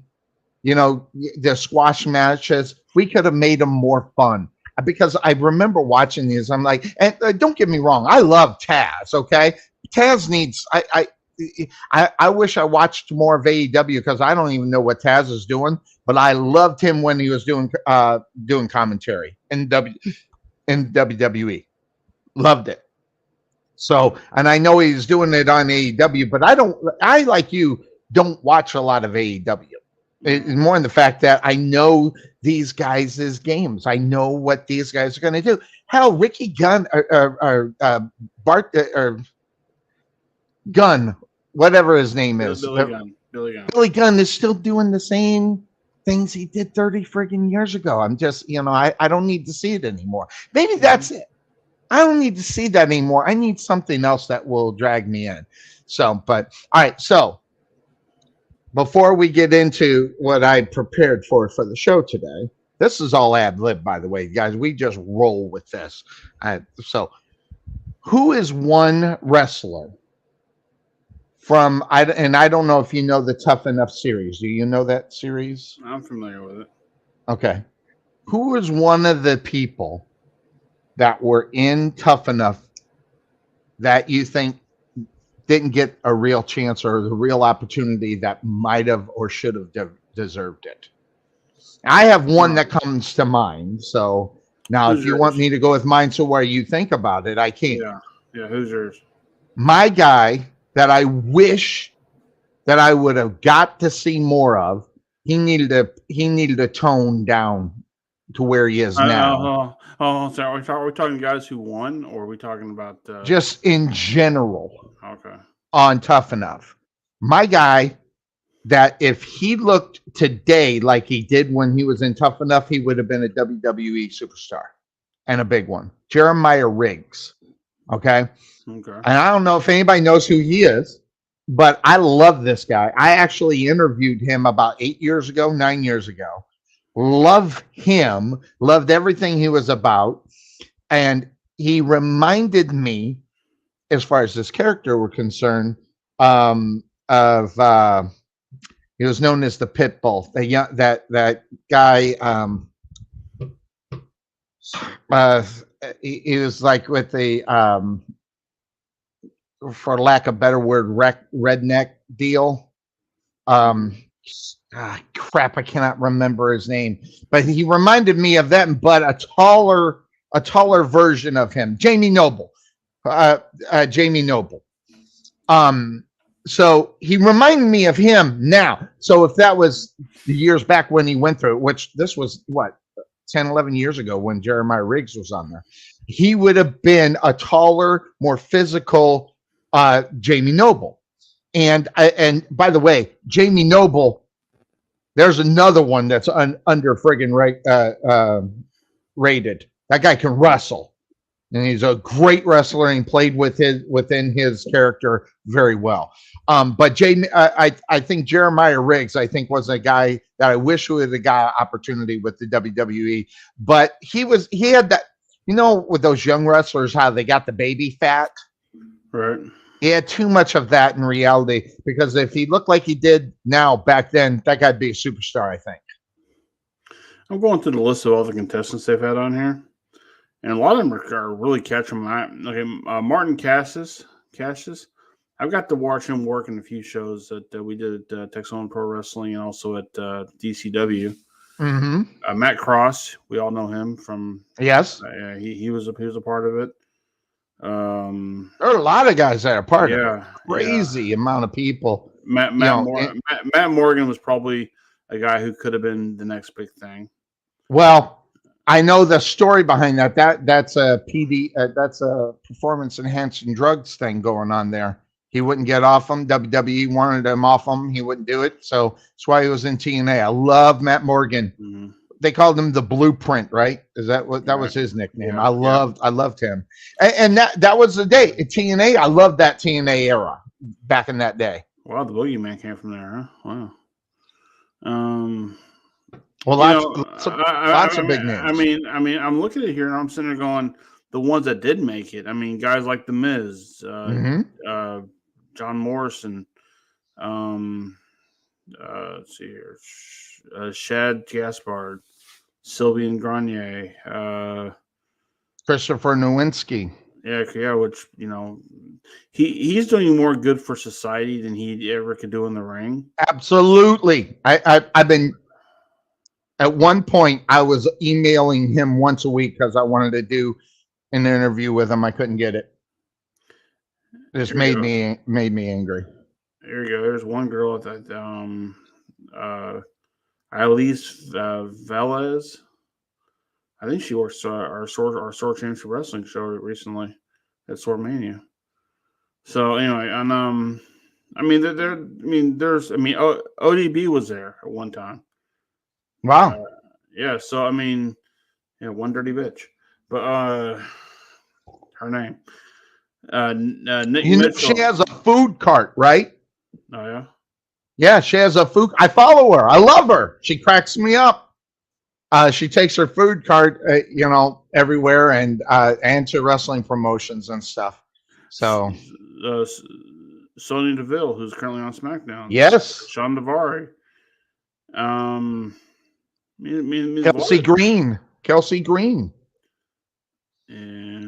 Chelsea Green. Yeah, Kenny King. Which I'm not impressed with, by the way, but hey, she's on there. You know They're getting paid. Hey, Josh Matthews, to his credit, has become a really good broadcaster. I think Josh Matthews is a very good broadcaster. So there's so many to really choose from there. I can tell you who the biggest star to come out of there was, and that was The Miz. Right. And who would have thought that would have been the guy? But The Miz is a Hall of Famer, dude. I mean that guy has first ballot. If they ever had a first ballot, he'd be on the first ballot. Right. Love The Miz. He's marketable. He's good looking. He can talk. He can cut promos. He can wrestle. He can get heat. He can get cheers. Not only that, he's a damn good technical wrestler too. If you watch him in the friggin' ring, that guy knows how to wrestle. And that's amazing to me, based upon the ego and the social media and all that other nonsense and also, that he's part of. He's one of the few wrestlers who still cowers away. I love that. Mm-hmm. I love that, because a lot of guys, they want to be Billy Badasses, and they want to go in there and they want to be super tough and this and that, and it's not fun at that point. There's no, when you cower away from an opponent and you're backing off to either set them up for a cheap shot or whatever. There's nothing better than that, because absolutely. Who was the best at that? And then we got to get to it. Who was the best at that in your opinion? I have mine, and I won't tell you who it was. Rick Rude was good at it. He is great. Perfect was great at it. Great. Savage never really had to cower a whole lot because he was always full throttle. Ted DiBiase was good at it. Mm-hmm. Guys like Ric Flair were obviously really good at that because he made a career out of doing that. Mm-hmm. Playing the chicken shit hill has made more money for more guys. Absolutely. Than what they're doing today. By the way, and all those guys, great. Hey, one who was really good, Hogan. Oh, Hogan was great in WCW doing that. Oh yeah. Oh, when he was doing the Hollywood thing. Yeah, he was okay.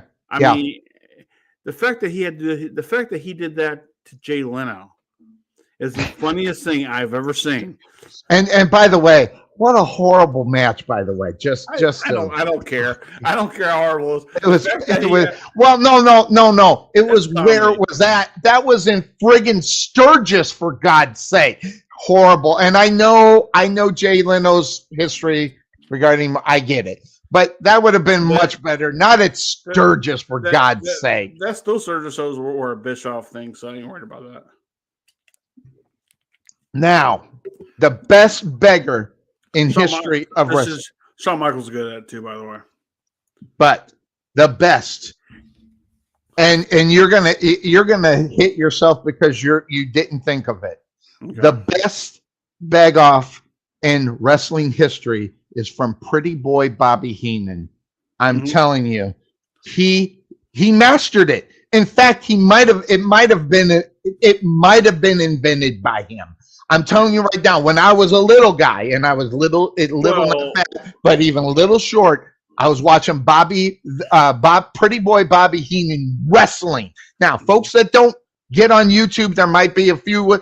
Listen, you want to talk? This guy had wrestling psychology down to the numbers, guys. And I'm telling you right now, his Beg Off was the classic I've ever seen. And all the ones you mentioned were great, but none of them beat. Bobby Heenan was great at broadcasting, and he was great at the Beg Off.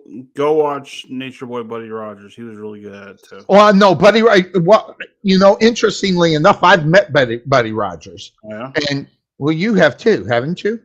I think, didn't you tell you? I thought you met him before. But no, I met him before. I met him with my dad. My dad was a big fan of him. Okay. And one thing about him, he's bigger than what TV makes him look like. And was big, he was big enough. That dude was friggin' big. So great thing about him. Hold on, let me just check one thing. Hold on. We're pausing now because Sonny's typing. I will know. I am doing the last bit of what I got to do for my wife probably today, if I have to do it, if she hadn't done it. You think it's the last thing you have to do? Yeah. Well, for the move anyway. Sure. But anyway, now there'll be some moving. Perfect timing, by the way, right at the hour and a half mark, because if and when Cuervo will trip in here, it will be fairly soon. But to what we do, and that is that we love wrestling, but guess what? All right, we're going to get into the sports part of the show because even though Jesus. Well, I'm with the Podfather, and this is just one thing. I'm smarter than that son. So when it comes to it, you need to have one of these. By the way, you need to get some of these. So because I watch. By the way, I can't. Oh God. I watch. See, I always worry about doing that because I always worry about getting those because I always get hit with the copyright stuff. Why? I've never gotten hit with a copyright thing ever. I don't do it a lot, but when you do it in those little segments, it's not even enough to catch it. But I hate to say this, is I religiously watch your show. By the way, it's good to see Tommy back. Yeah, he's always back. He's always a welcome addition because once again, you get that other side of the equation. You get the Mark side of it, and I think that's really important because sometimes you got to kind of cool his heels down. Sometimes it's good to hear a little feedback from someone who's actually who has nothing to really gain from it. By the way, I'm trying to get him involved in Sword Championship Wrestling as a commentator. So, well, there you go. I'm gonna do my best to get him on there because I think me and him together can really make that work. Wow. Hold on. Oh, awesome. I might not have to do anything for the rest of the day. All right, this is good. Except do my show and mess with my new toy that I got in the mail today. So I'm really happy about that. Where did I go? Say again. My screen went black there for a second. I'm good. I'm here. You're here. I see you. Maybe yours is thing here. You guys one box and big Vabs. Okay. All right. Cool. All right. Good. Well, that makes my Sunday. But are you working tomorrow? No, I have tomorrow off. No, that's right. You said you're off. That's right. I'm working, but I'm making double time, and so I'm pretty happy about that. Okay. I love working holidays because all I'm going to do is sit home and do nothing anyway. Might as well get paid for it. That's what I say. But anyway, I'm staying home and getting paid for it, so it's all good to me. Well, no, I could stay home and get paid for it, but I actually get paid double time. So that's why I'm actually really excited about it. So that being said, that's the name of the show. And when I have Trey Mack on here, we got to get to the wrestling. Listen, you don't have to. As much as I'll say it, the man knows wrestling. So I will give you that. He knows more than me, even though I think I know more than him. He knows more than me. So here's the your ego should be as tall as you now. So I know how to control it, sir. And once again, if he gets out of control, you've seen the damage I do. So I mean, well, that's true too. Yeah. Well, yeah. I saw that the 10-minute intro or 10-second intro there. Yeah, understand. All right, guys. What we do on the show, we talk NFL, but we also talk wrestling when we got the Podfather himself on the show, Trey Mack. He also kind of gives into the NFL. So we're going to do that. We're going to hop into the NFL sometime. By the way, the NFL's, where they have been lacking in years, they're picking up. Okay. And they don't drop the ball a lot, but we got games on Thanksgiving, which is always there. New one, Black Friday game. And I'm just going to say, now that Aaron Rodgers is a New York Jet, this makes that game at least interesting. So that's good. And games on Christmas. Now, I am a guy. I'm not a Christmas guy. In fact, hate Christmas. I only like Christmas for about 2 hours. After that, I'm not even interested. I don't even like Christmas. But now I like Christmas. Why? Because I got 9 hours of football to watch. And let me tell you something. That is a Christmas gift for Sonny more than anything. So, but they did really well scheduling of the NFL and taking advantage of when people can or will watch TV. I mean, holidays are that time. I mean, the Thanksgiving Day at a game used to only be 2, Cowboys and Lions and whoever they were playing. Mm-hmm. Now they throw in I used to go to the Cowboy game. I used to have season tickets to the Cowboy games as a kid. And that was like our Thanksgiving tradition was me and my dad would go out there. And Mom. That's when you were in Irving, right? Yeah. And back when they had a real stadium. But what do you call it? We'd go out there and my mom would be getting Thanksgiving dinner ready, but she was the nurse at Children's Medical Center, right? And she was on call all the time to do liver transplants. So there were a lot of times we'd be going to the game, we come back, and there was no cell phones back then. Mom would write a note saying, had to go in tonight, we'll do Thanksgiving on Saturday. A lot of my Thanksgivings were done on Saturday or Sundays. Right. But like we go to the Cowboy games and my Thanksgiving dinners consisted of hot dogs, popcorn, whatever else.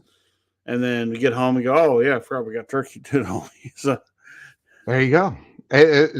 So holidays in NFL, I'm telling you right now, the NFL's picking up on that. Listen, and they're going to get more ratings than the NBA because really at the only time at Christmas they had the NBA, and I watched it. It's about the only time I watched it. I don't watch a lot of NBA. I am watching more now, and more in the fact I wish hockey was a big enough sport to talk about because I would talk about it. But I'm glad it's not. I don't know. I don't do hockey. Love hockey. So the NFL hopping down and doing what they are doing. But this year, interestingly enough, when you look at some of the schedules that are going on, and I saw this and I thought it was interesting. By the way, I steal a lot of my pictures from Pro Football Focus. Pro Football Focus. I steal a lot of their things. So I'm not going to put them together, but this is at least what they see, the toughest schedules. And right now, who has the toughest schedule is a team that doesn't need it. They need a little bit of lighter schedule. Now, this is what happens when you win championships. This is what happens when you play in the AFC East, when all of the teams in the NFC East are improving except for you because you don't have Tom Brady. So This is really a tough time. I mean, when you got to play the Dolphins twice in each season, the Jets now with Aaron Rodgers, you got to play them twice. So that is not good at all. So Miami and the Jets are enough, but then you got the Buffalo Bills who are just badass right now. So you've got a total of 6 games just within your division that are bad. Now, when you look at Buffalo having to do the same 6, you don't worry about Buffalo. You don't know what you're going to get with the Jets with Aaron Rodgers, so that's interesting enough. And the Miami Dolphins have made kind of a little bit of a history on playing tough teams because they were the laughing stock for a long time within the NFL. But let me get back to this because there were some interesting teams that are on there. The Chargers, Justin Herbert now has to pick up and has to figure out how to be a good quarterback and be successful against teams like the Kansas City Chiefs. And the Kansas City Chiefs have the 10th most hardest. Why not? I mean, they should be one of the hardest ones that are on there. But another interesting one that's on there is the Washington Commanders and the Giants. But you don't see Dallas on there. It's kind of interesting as far as that. But the one that surprises me most, the Minnesota Vikings. They got a tough schedule. Why? Is because Kirk Cousins is not as great as he is getting them into the playoffs and stuff like that. So they're going to get these schedules. So that being first of all, what team are you worried about on there? Well, first of all, the reason why the Cowboys aren't on there because they don't got to play the Cowboys twice. I mean, they got to play the Commanders twice and the Giants twice, and face it, that might not be that big of an issue. Although they did lose. They don't have Philly. Yeah, I mean, both those two teams got to do it. Yeah, both those two teams got to deal with Dallas and Philly twice. That's why it's tough right. for them. So,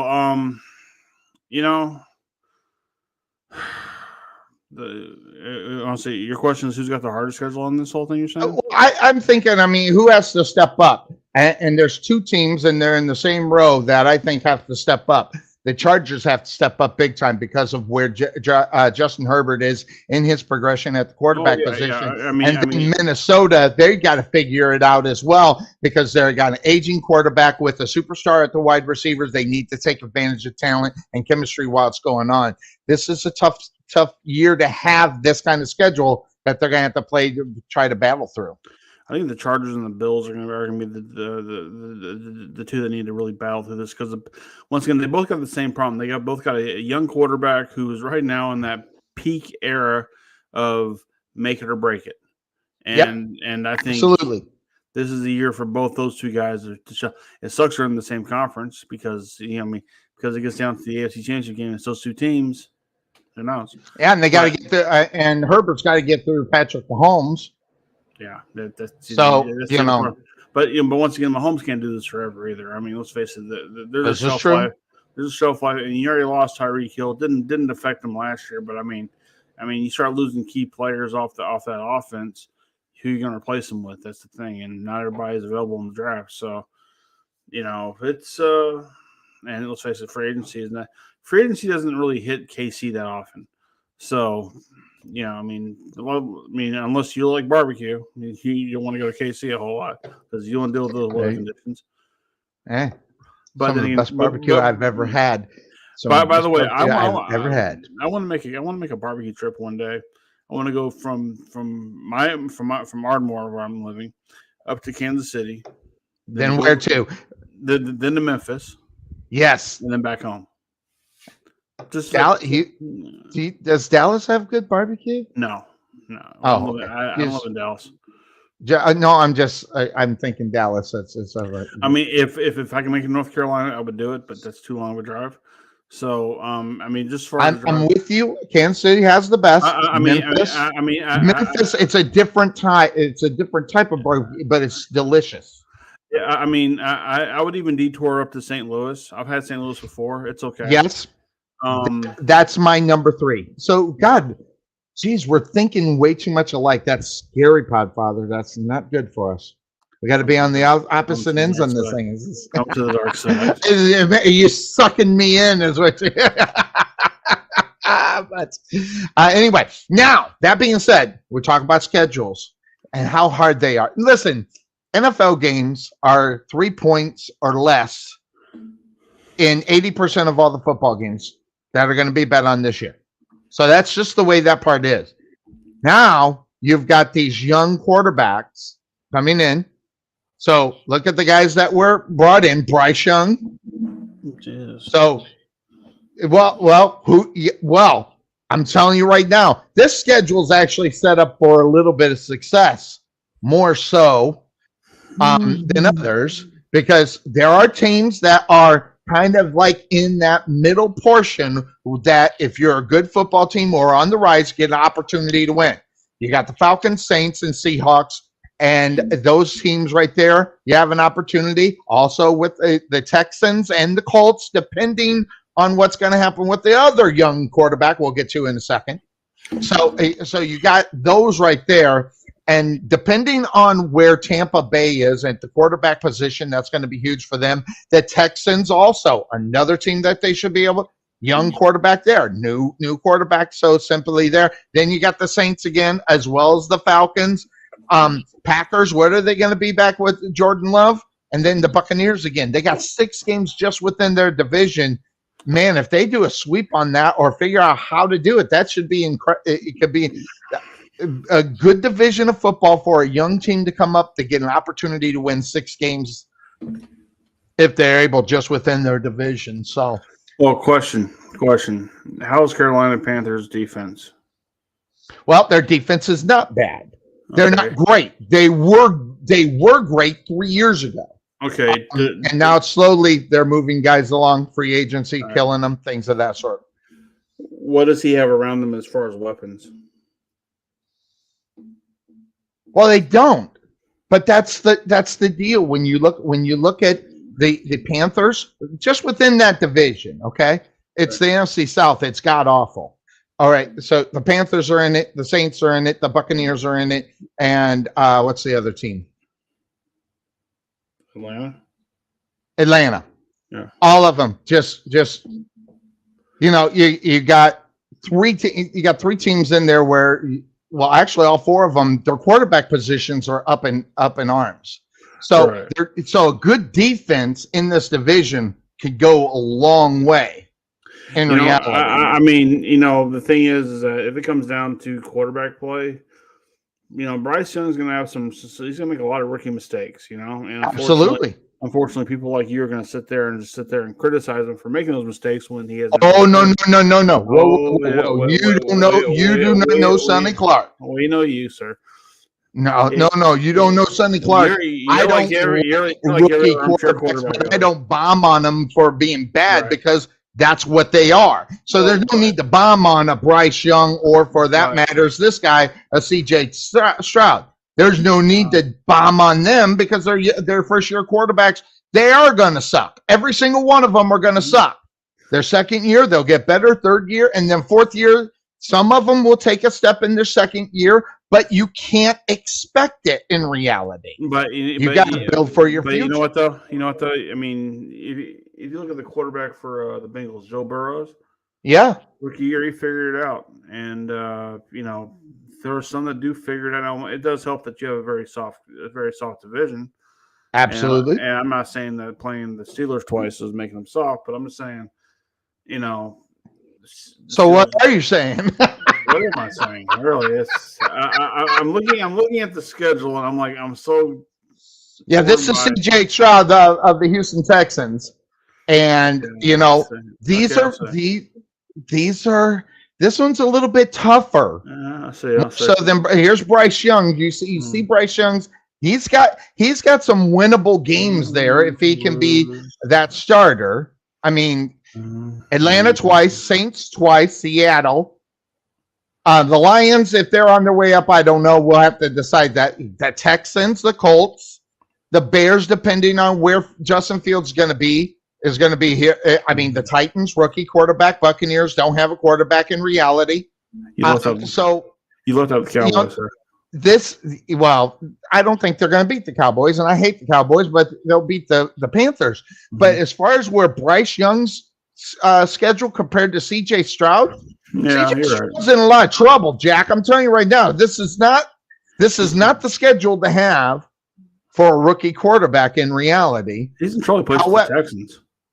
Huh? I know. That's what I'm saying. Look at that schedule he's got to play this year. I mean, there are not a lot of games where you go, oh yeah, this is it.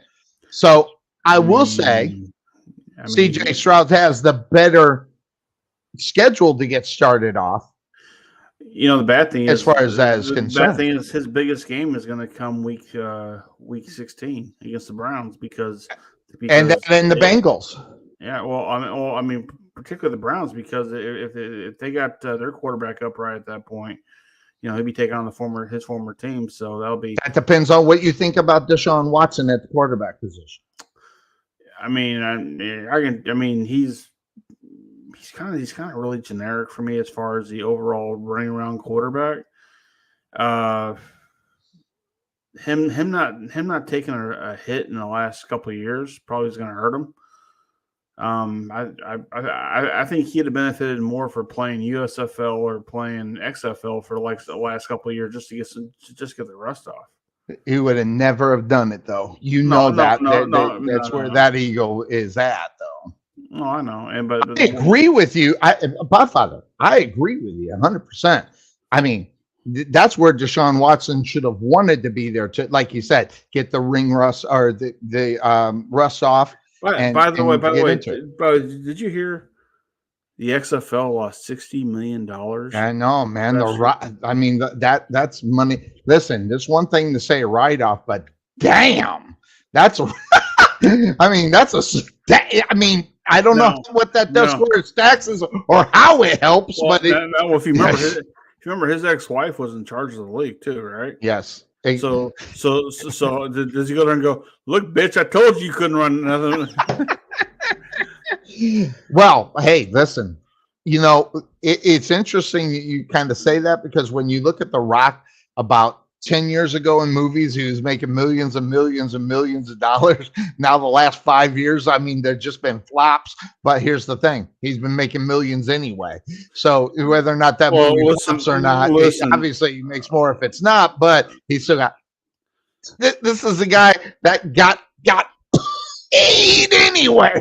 Well, you got to remember one thing. I mean, when you're a big-time celebrity and you have your own tequila company – you're making tons of money at that point.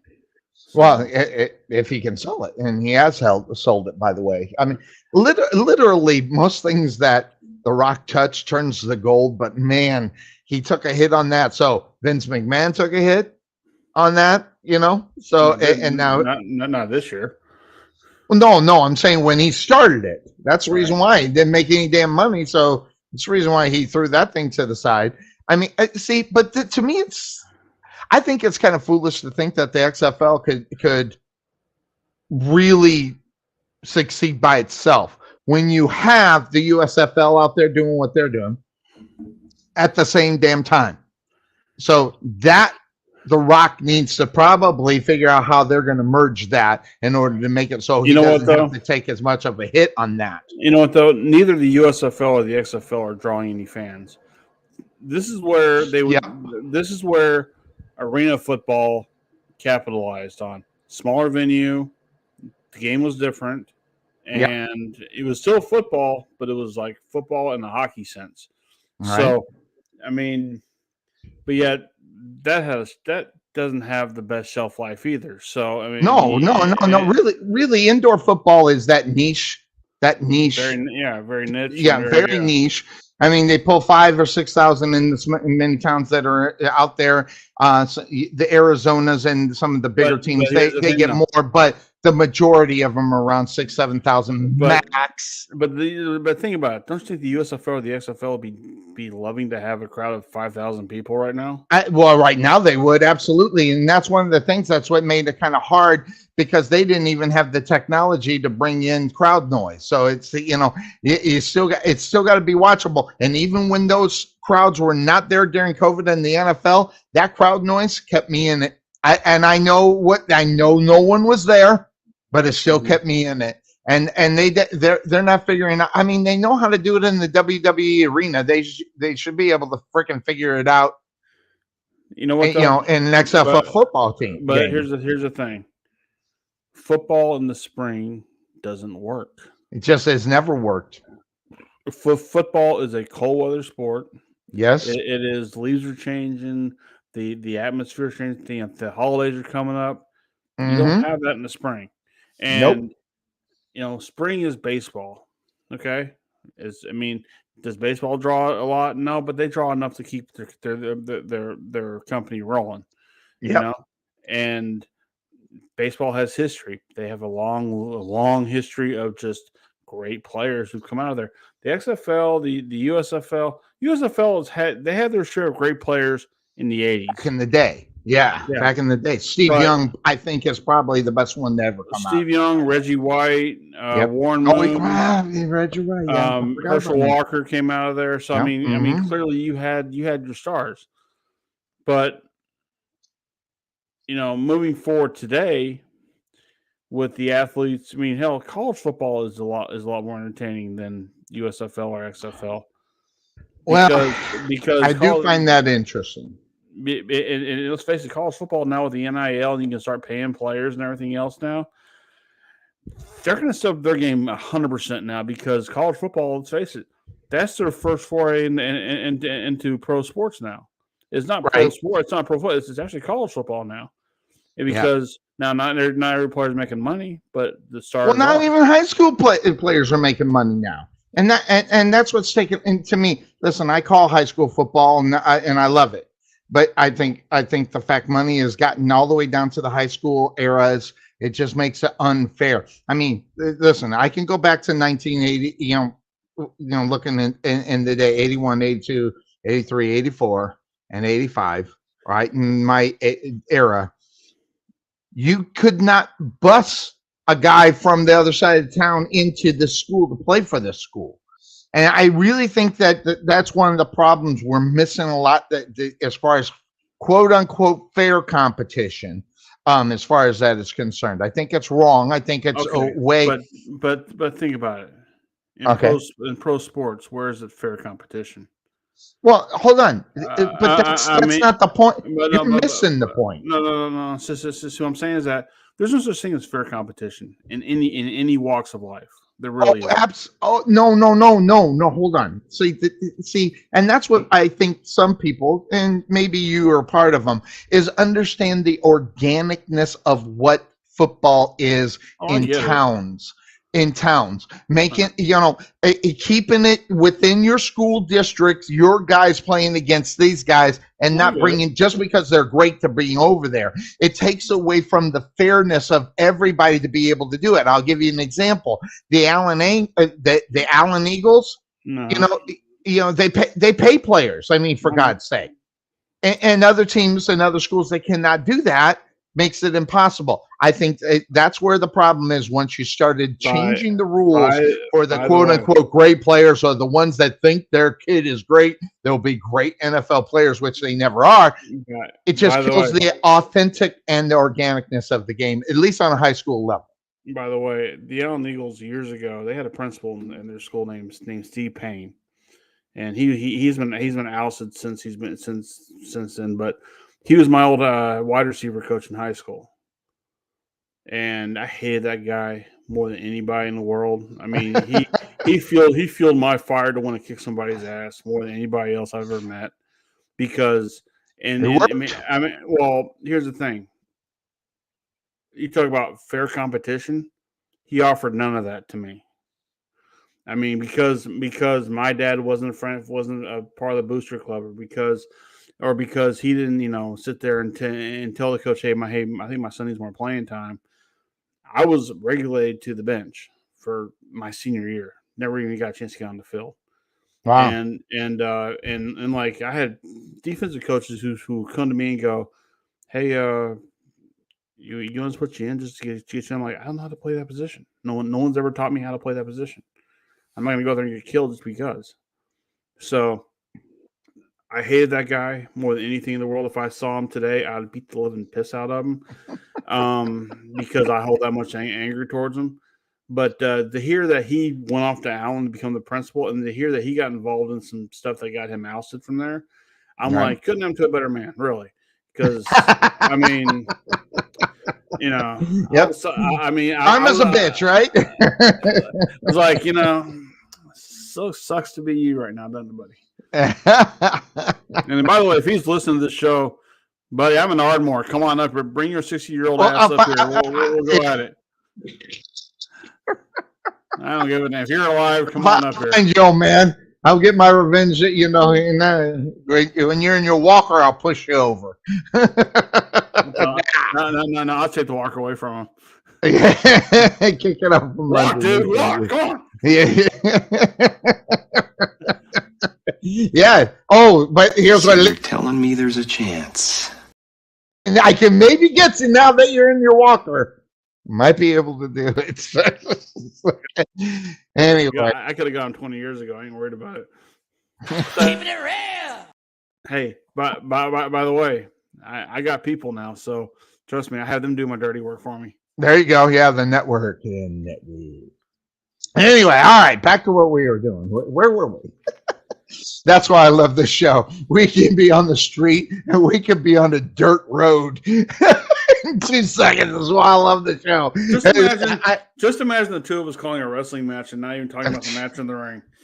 Dude, I'm going to tell you. That's happened before. God, I'm gonna give you props again. I've never laughed as hard as I ever did doing something than with you. I'm telling you right now. That, by the way, I just watched 3 days ago Ryzen and Dean Fleming in that Speaking Here No Evil match. Yeah. I'm telling you right now, it is. I'm just watching it, and I don't even have the volume up. And I watched it, and I was laughing my ass off. I went back, started it over, and had our comment. I was crying. I mean, and this was 2.5 years ago. It's the funniest. It's been a minute, yeah. Yeah, it's the funniest thing I've ever seen in a wrestling match. I can go back and now listen. I've seen some of the best. I mean, I've seen Ernest the Cat Miller in a ring, just making me laugh my ass off. I've seen Bobby Heenan in a ring, laughing my ass off. Listen, I've seen some of the greatest laughing my ass off. Dean Fleming, Ryzen. That is I've marked it as my funniest moment in wrestling that I've ever seen, ever, whether it's TV or live. It was the funniest shit I've ever seen. Not only that, I was part of it, laughing through the first portion of the match. Great. So, and that's somewhere out there. I think it's on Facebook somewhere or YouTube. I forget where I just had the file, so I was watching it, but it's out there somewhere. So that being said, hey, we got some quarterbacks. Everybody's moving around, right? Right. So who are you interested in seeing? Okay. And you got some guys that have moved. Then you got some guys that are going to be here. And now, me being a Jaguar fan, love that bottom row with Trevor Lawrence and Calvin Ridley. I mean, I'm so looking forward. So it's not whose is the best on this list. It's who are you most excited to see. And as much as Cuervo loves the Bears, I don't even think he's excited about Justin Fields and DJ Moore. Although there's some potential there, but I don't know about the excitement per se.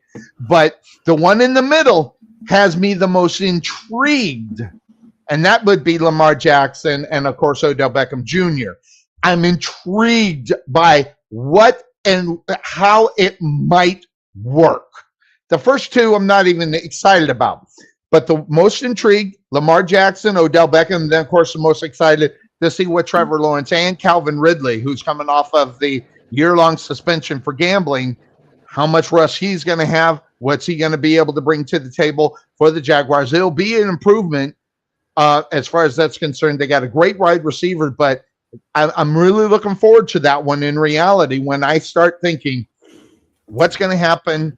But I will say this: Lamar Jackson, Odell Beckham, two egos smashing together. How that's going to work? What do you think? I mean, you know the history of Odell Beckham, and you know what's going on with Lamar Jackson. How do you think that's going to work? I think they'll be fine because Odell Beckham, he's calmed down the last couple of years, and him not being on the field for a while. Right now there's a bit of humbling experience for him because he's coming back to something that he's not been familiar with for a while. The one that intrigues me, honestly, is the Jets. Because I want to see what Aaron Rodgers can do outside the Packers. I want to see. And Garrett Wilson's a badass, by the way. Yeah. So I mean, how he's going to build that team around him for as long as he's going to be there, and that could be a year or two or maybe 3 at the most. Could be. I mean, the Jets have been about absolutely nobody. Are you excited, or are you more excited or more intrigued? I'm glad he's out of our conference. That's for damn sure. Tired of that.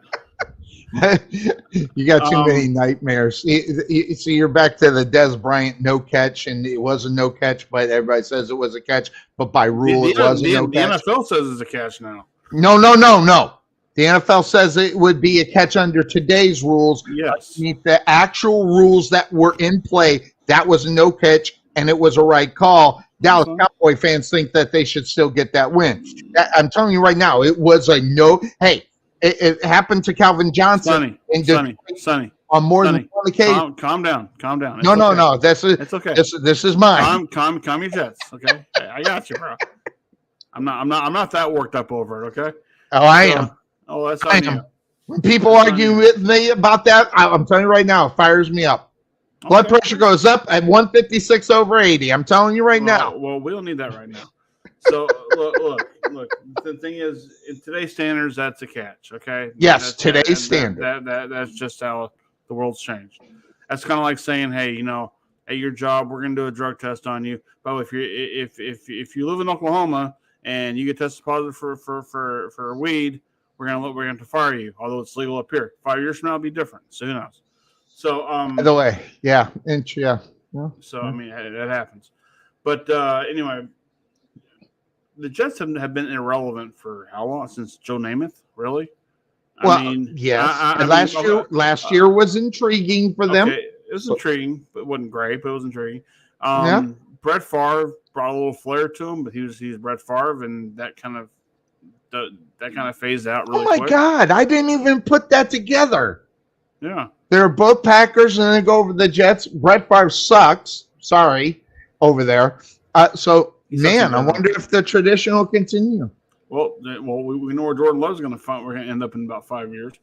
But after they get rid of Rodgers, here comes Jordan Love. Because it's kind of like the Packers. It's kind of like the Green Bay Packers. Big retirement team. Go the Jets. Yeah. But by the way, how will Aaron Rodgers face the media of New York? That's the big question. Hey.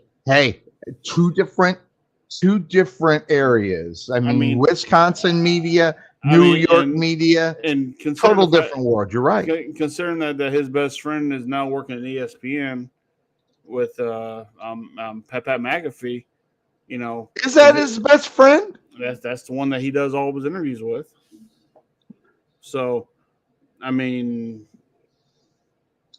know how he's gonna be able.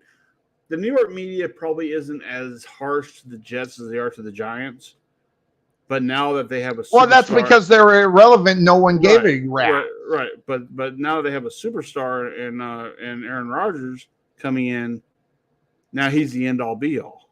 And if things don't work, they're going to blame him because that's what New York media does. So once again, hey. If he goes out there and throws six touchdown passes, but their defense gives up 7, it's going to be his fault. That's just that's how the New York media is going to be. Yes. Well, you could have held on to the ball a little bit longer to waste some more time so that they didn't score at 7 touchdowns. It can be that's stupid. But at the same time, look, I'm not a big Ravens fan, so I can care less about Lamar Jackson or Odell Beckham. The Saints. Who's your quarterback? The guy coming in? Well, that's Derek Carr. Let me get back. Okay. I moved off of the picture. Yeah, Derek Carr and I can't even say his name. Hold on, let me find it here. Right here, bang. Here's the Chris I can't say his name, but he's a badass. But there's a name that's missing in reality. Is it Chris Olave, or is it Michael Thomas? Now, Michael Thomas coming up of injury. See, and I go back to this. And I was talking to Z about this, actually. Was Michael Thomas actually really injured, or was he hurt? Based on who they had at quarterback, why would Michael Thomas want to risk his, butt, per se, on not being able to have someone at the wide receiver or at the quarterback position that will feed him the ball and win football games? I think Michael Thomas checked out. Knowing who is at quarterback, there's no way they're going to win games or win enough to make the playoffs or even be successful in the playoffs. So let me get this straight. You reached out to a junior high student to ask him if a grown human being was hurt or actually injured. Absolutely. Okay. All right. I want to see where your sources are coming from. That's all. Go ahead. Listen. He's smarter than most people I bring on this show, and even me. Hey, I love Z to death. I think he's a good kid. He's been on my show, and so I mean, look, I'm all cool. I think it's funny that you reached out to a junior high student to say, "Was this guy really injured or hurt?" Oh, hey, listen. Why would his opinion be less than mine? Probably because he knows more. And listen, probably because he studies this. I don't even study it. I just do it off of this 56-year-old brain. Probably, I mean, because I can take your word because you drive a vehicle. That's probably a selling point for me right now. That's kind of like with AJ the Future. I mean, you know, whatever he says to me is irrelevant because he can't drive a car yet. Okay. I mean, he still has a curfew. I ain't worried about that. Now, see, but there's a difference between a young person who knows what they're talking about and a young person that doesn't know what they're talking about. Who's that environmentalist kid? She's dumb as rocks. Sorry, she is. And if you want to write me a letter, sunnyclark24@gmail.com.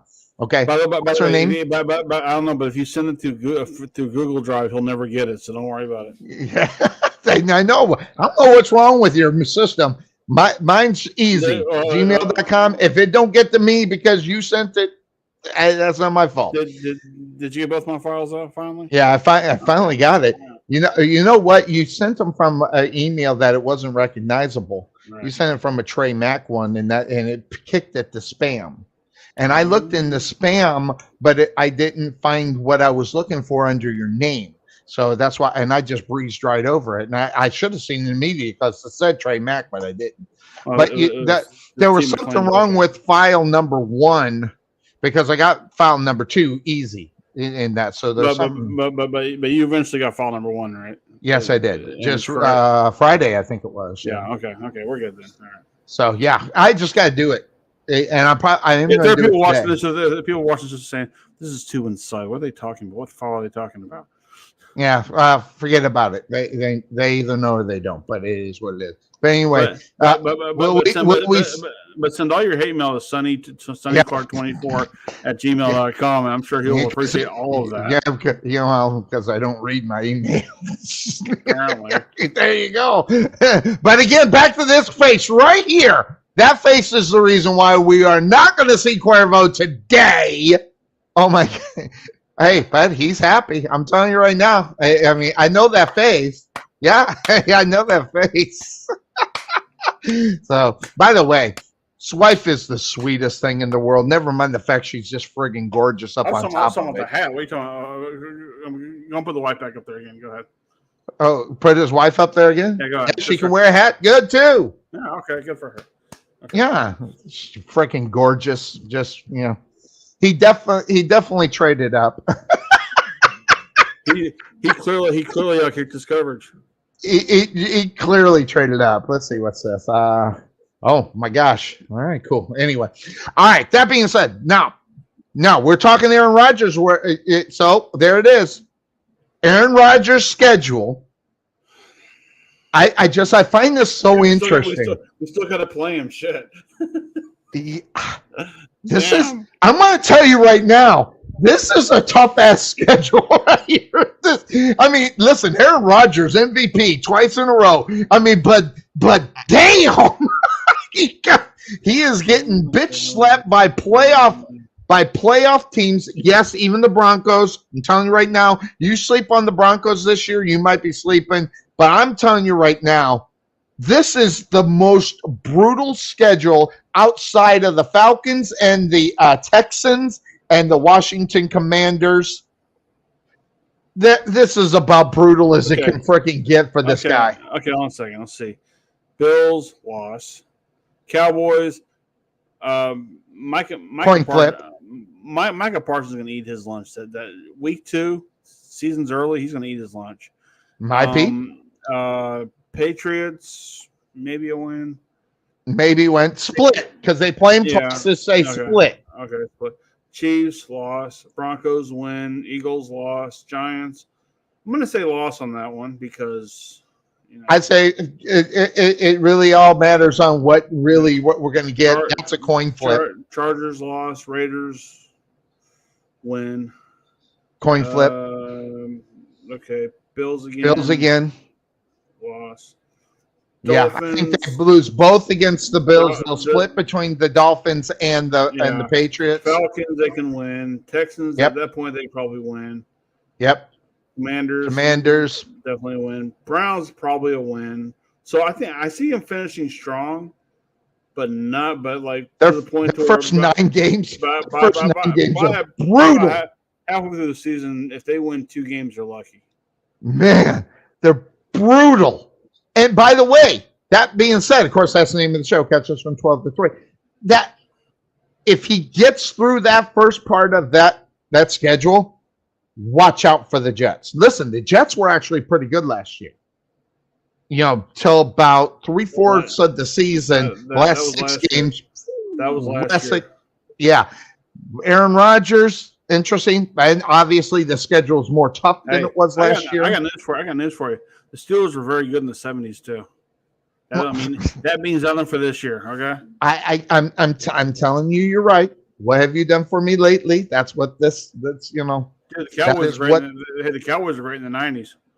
Yeah, well, that's all it's about. I mean, whether or not he's going to be able to pull it off, that's. Listen, I'm going to just say this now. What's the date? Today it's June 18th. If he gets through in the first 10 games, if he gets 6 games out of those first 10 games, watch out for the Jets. Because this schedule builds up, like you said, for the end of the season for him to get those games. Yeah. So if he figures it out. But if the Jets are too beat up by then. Oh, man. Huh? If the Jets are too beat up by then, it won't matter. Well, that's true too. So, but when you look at it, not only do they have Aaron Rodgers, okay? All right. I'm telling you right now, that young cat Gardner on the other side, on the defensive side of the ball, that guy's a friggin' stud. And by the way, where is that? I got a thing on him. Gardner. There it is. Here's the matchup for Gardner, the guy on the other side of Aaron Rodgers, the quarterback defense. Look who he's got come. And listen, don't sleep on Cortland Sutton either. No, that guy's a badass. It's too bad he didn't have a quarterback to throw to him. Though he really only gets a break against Drake London. That's going to be easy for him. The rest of them, Amari Cooper, depending on how many steps he's lost, those are the only 2 that I think he's definitely going to be okay week against. 17, if Amari Cooper's even relevant at that point.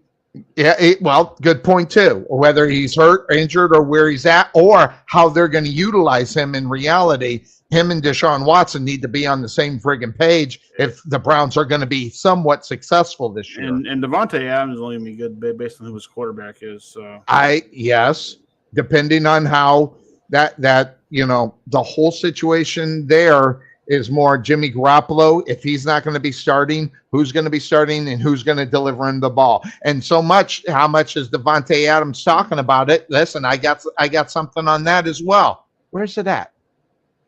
Adams, here. This is what he says. He says you can erase all the numbers. You can just write it in. He doesn't need Aaron Rodgers. I got news for you.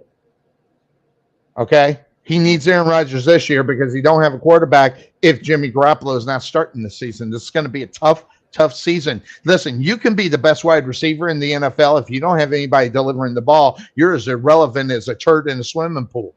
Okay? It's not going to do you any good. So it's more in the fact that you got to have someone to deliver the ball. And again, this part is true, at least on the wide receivers.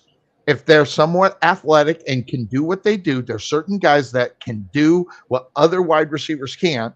Okay. Now Devontae Adams is one. If he just get a decent quarterback, he will have a good year because you got to get your guy the ball. And Devontae Adams is your guy, regardless whoever else is on that football team at the wide receiver or tight end position. Your main guy, you better get it to the guy who's going to deliver the goods, and that's going to have to be them. Listen, Sauce Gardner is going to have to earn his name, right? I mean, everybody's talking about how great he is right now, and listen, they're not lying, but he's got some living up to do on this schedule this year. So I'm looking forward to that. And Darius Slay is another guy. As far as the Eagles, are they going to be successful? Well, look who's coming to town on them. I'm telling you right now. I'm looking at all of them. By the way, why doesn't the Eagles have the type of schedule? Why? Yeah. Yeah. The NFC. First of all, NFC East. Okay, they're going to wipe the floor with the Commanders. Okay, they're just going to kick the shit out of them. Okay, the Giants, they're in Dallas. It's the fact that the Commanders are not great. And by the way, well, hold on. I think I even got something on this. Give me a second. Maybe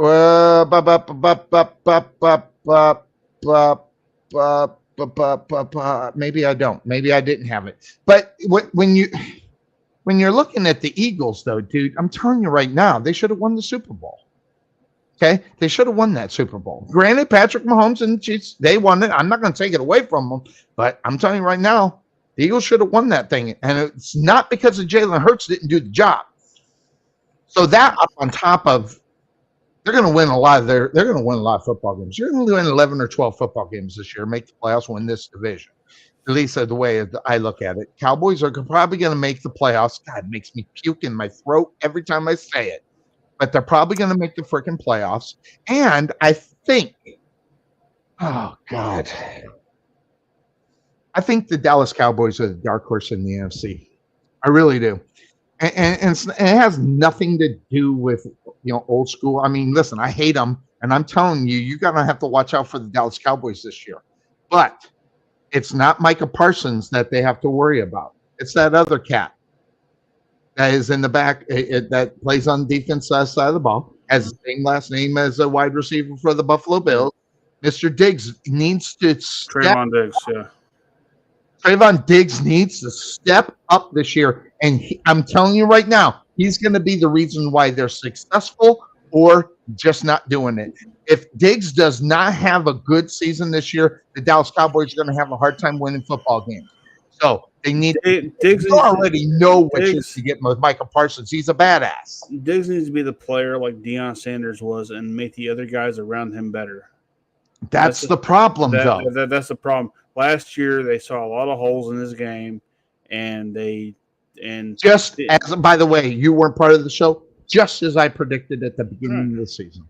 But the thing is that, his 7 to 8 to however many interceptions he got his rookie year, that's phenomenal because they know how to play him. Absolutely. Yeah. Now there's tape on him. So it's up to the coordinator of the Cowboys, whoever that is, to sit there and say, okay, this is what we need to tweak in your game to make you better.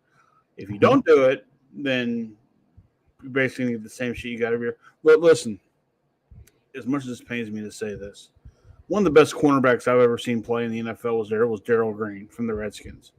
Okay? Oh, he was a monster. Yeah, and he had the speed. He was cocky. He knew he knew how to disrupt an offensive receiver. He get in the quarterback's heads. Deion Sanders the same way, and Sanders. I can't stand him either. No, but the thing is, you need to have a player like that. Absolutely. And Trayvon Diggs is not that guy. That's what I'm saying. He needs. Okay, in the wisdom of one, Randy Galloway, you got to have a punk. You got to have that. Listen, you can love your team, but you need that one guy that can create and make controversy in order for you to win. And listen, Randy Galloway's, that was one of the things. And then he said, watch the damn game. Not only that, you need the punk, but watch the game the punk plays in order for them to get. And listen, in basketball, it's really big. But in football, when you got that guy on the defensive side, that is that guy, your defense is just that much better. This is why the Seattle Seahawks had such great defensive numbers back 5 years ago, because the league of bungholes, right? But hey, you know what? They were effective. No question. Couldn't stand them. Now, did they get a lot of rings for it? They got one, but should have got two. Should have got two, but they got one. But at the same time, that's one more than a lot of the teams got. And that's a good point. Now, when you get two, you become elite in reality as far as that. But the League of Bungholes and the one Ray Lewis, can't stand them. Miserable human being. But I'm telling you right now, I won't take away from what that guy does out on the football field. By the way, did you hear that his son passed away? His son passed away, age 28. Yeah. Accidental overdose. Yeah, well, I mean, every overdose is accidental because you don't think it's going to happen. So exactly. I mean, John Belushi died of an accidental overdose when he's been drugging it up for so many years. So the funny story about drugs I think about is that Garcia from the Grateful Dead goes into rehab and dies in rehab. His body said, "Hey, what the hell are you doing?" It's some bullshit here. Robin Williams once had a joke about when anthrax was in our systems and everything else, and people were were seeing that as a nerve agent or whatever. He's like, just have Keith Richards like saying anthrax. All right. Where were we? That's oh yes, we were talking about badasses on the defense side of the ball. Listen, you can have a great quarterback. There is no question. But if you're not stopping teams from scoring, it don't matter who's back there in reality. So you got to at least be able to bring the goods. Look, you know why Phil Simms was great? As much as it pains me to say it, you know why he was great? Because Lawrence Taylor was on the other end of that. It was the other end of that team. There's no question. Disrupting the other team's quarterback and making fully it uncomfortable for that quarterback to do what he had to do. So Phil Simms had a solid running game behind him. Wasn't the best quarterback when it came to yards because his team was never built on passing yards, built on Joe Morris running the ball. So that's why that guy's got rings that pisses me off. But all because of Lawrence Taylor. It's all about. Uh-oh. Is that me or you? Is that me or you?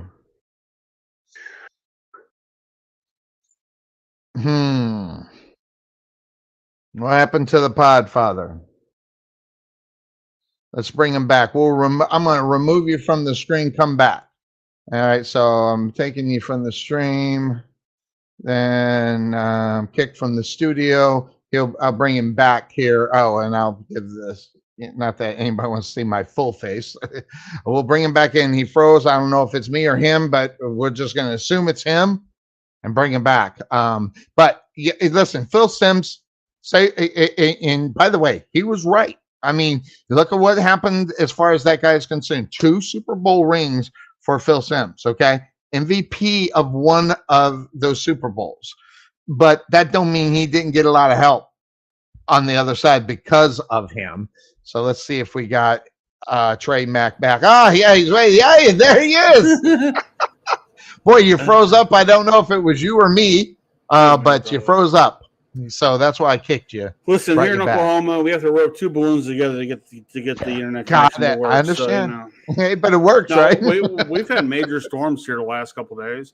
We were under major tornado warnings Thursday, and then last night we had trees falling all over the area and everything else. So last night I was so out I didn't hear it. Evidently we had some noise down here, and I didn't even hear it.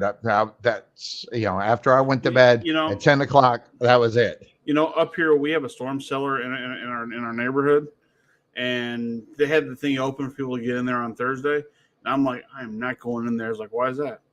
I don't have a little shower down there. I'm not going to go there and be stuck in a confined space and deal with people who probably haven't showered. It's hot as hell in Ardmore, and if they were working outside before they went down there, plus the fact you just now opened this thing up in how long? How bad? How bad is it got? I mean, Does someone disinfect it every week or something? I mean, come on, right? I'm pretty sure there's no maintenance in here, so.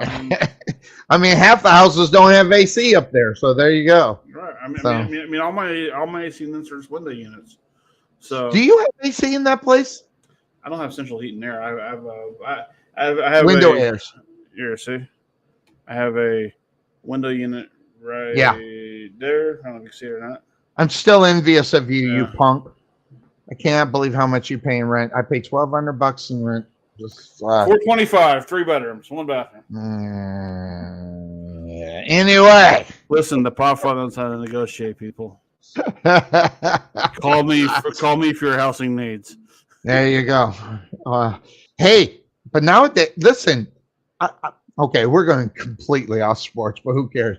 I'm telling you right now, just what I purchased, what I got delivered today, tells you a lot about how the world is changing. Okay, all right, and the same thing with they have indoor air conditioners now, which to me it just doesn't, because I know the mechanics of what air conditioning is just don't make any sense. But it works indoors. You don't even have need the exhaust like the window, the window units. They have indoor. And you froze up again, or you just there you go. You moved. It's my internet being stupid. But anyway, I mean, I got a portable washing machine. I got a truck about a quarter of a mile just to wash my clothes in my own complex. It sucks. So I bought a portable one. That's what was delivered. So I'm going to check this out and see if it works. It better work. I put up some money for the damn thing. So if there's one thing I truly do miss, I miss not having a dishwasher. Oh, I imagine. I imagine because I mean I've had a paper plate and plastic fork for a long time, and I kind of miss the idea of just doing dishes. But at the same time, I got one. I don't even use it because I don't like doing dishes, regardless if it's just putting them in there. I'm a paper plate, plastic. But I will say this though, I have made more use out of my grill than I have anything else. And I mean, I recently started cooking breakfast sausage, like sausage patties on the grill, and it's a whole different experience than just putting it on the stove, and it's actually a lot better too. So, but that's just there you go. I'm looking forward to that. Have you seen the egg? I have. And what is the excitement about that? By the way, to me, it's just a round grill. What's the damn difference? It's small.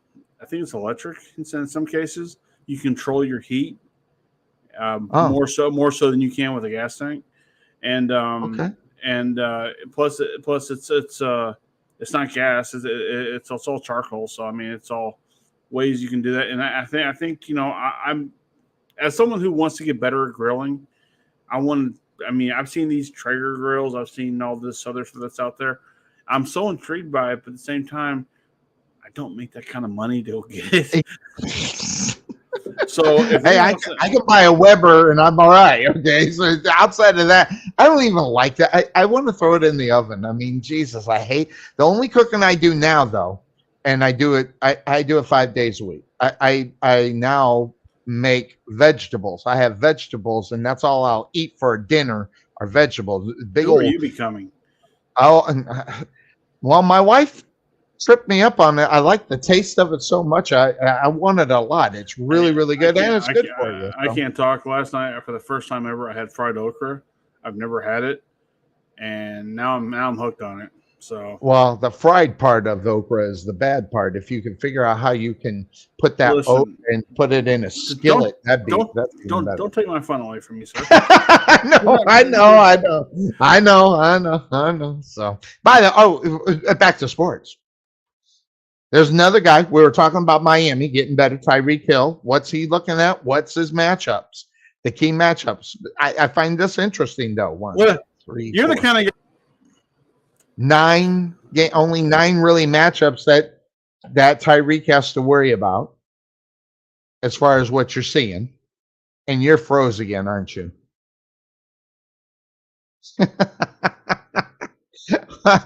Trey Mackin, there he is. Now he's moving. You're froze there for a minute. Yeah. Anyway, yeah, there you go. Move around, make that thing work. Damn. Anyway, Tyreek, 9 games out of 17. Okay, so You got Sauce Gardner twice in that, and so interestingly enough, so watch out for that. And then you got the Bills a couple of times with so you got those, and then Patrick Surtain. I mean, but still 9 games. The only really, and out of those 9, he's going to at least excel in 5 of them. So you look at what they're saying about Tyreek Hill. In reality, they're going to have a successful season, or at least Tyreek is going to have a successful season. But this gets back to the quarterback position as well. I mean, you go back, listen, say whatever you want, okay? And I said it last year, and I didn't want to, by the way. But when you look at what happened last year at the quarterback position and how well Tyreek Hill did, if he gets some kind of consistency out of the quarterback position, it's going to be amazing. Hey, shake your head, move around, do the Sonny Clark or something. Do a hand gesture or something. Hey, that's probably the reason why mine's motion all the time. Yeah, here he is. Yeah. Now, look. The thing is that. By the way, I'm gonna get off what you're saying for a second. Just one thing. When you put that picture of Tyreek Hill, you know what drives me crazy about pro football? What? And I hate uniforms that are the same color on the shirt as they're on the pants. I hate that. Okay, and why is this? Because I think TV visually it needs to have the I mean, every team doesn't have just one color. Okay, they got 2. Okay, at least 2. Right. Like when the Cowboys wear their white jerseys, they don't wear white pants; they wear silver pants, right? When they wear the blue jerseys, they normally have either the gray pants or they have the white pants, right? So you differ that up. When you have it nothing but just solid red, like the Commanders do, which I hate, or the Commandos do, because like when they're red and then yellow down below, that's awesome. TV visually, I love that. But when you do it to where it's the same color, could care less. Not every team's the Jets, okay? Not every team can do what the Jets do. Not every team can do what the Colts do. So I just hate that. I'm okay. So you have the same color jersey pants problem as I do the Cody Rhodes entrance. So you kind of sure. Okay, if you want to go there, go there. Fine. I'm just saying. You told me out of all the things I could worry about Cody Rhodes, and I'm sitting here thinking the same. Out of all the things that you can worry about by the Dolphins, you're worried about the same color. Well, listen. If it's pro baseball, that's different, okay? But if it's the NFL, college football is the worst because college football, they trick their uniforms up to the point to where they're wearing camo for no reason, and I'm like, okay, you're not really in a war, but sure. I mean, Nike has screwed up all that crap. So, yeah.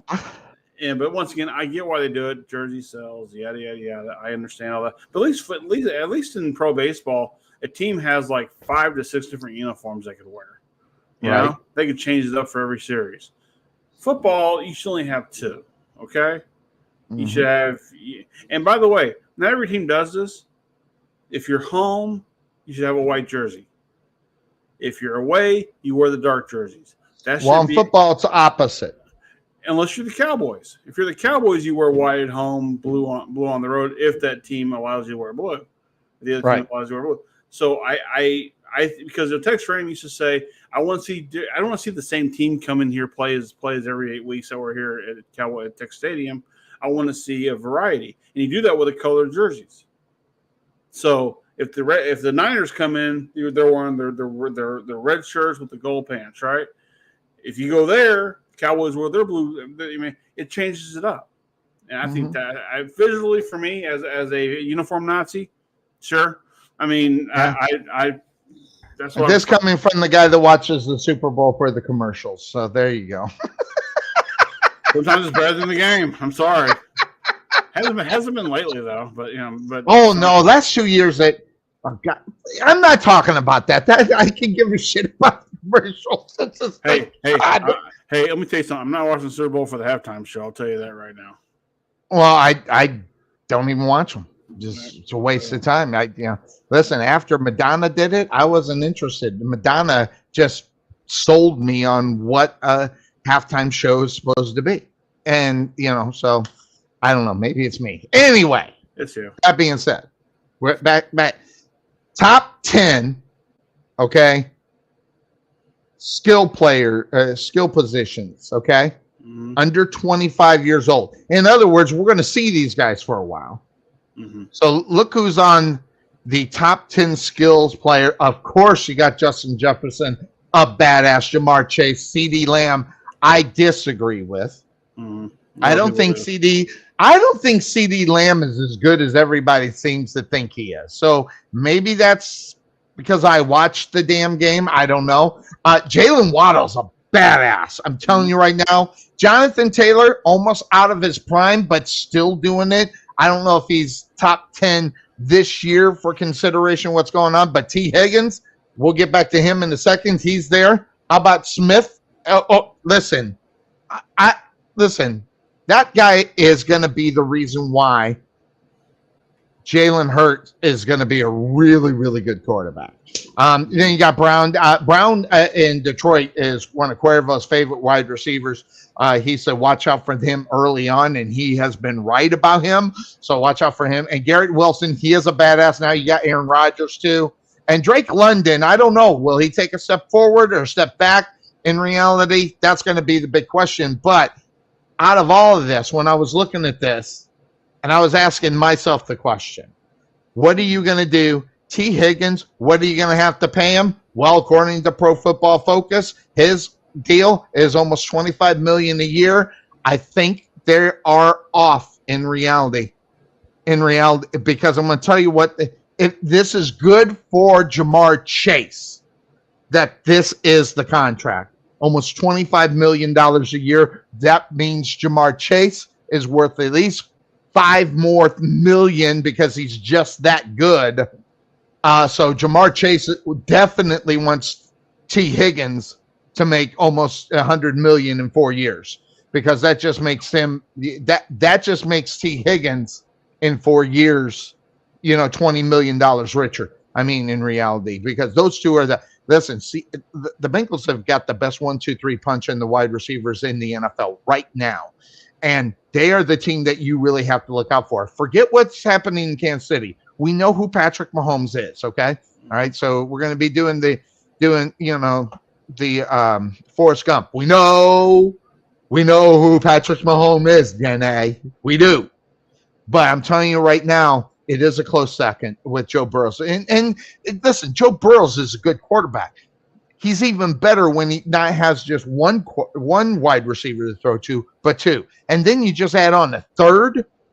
That's the reason why people look at Joe Burrow and say, is he better in reality than Patrick Mahomes? The answer is no, he's not, just because of results.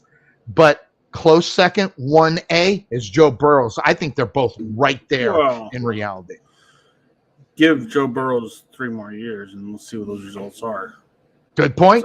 So yeah, I mean, the results for the whole results for Mahomes is because from his rookie year to now, he's got skins on the wall.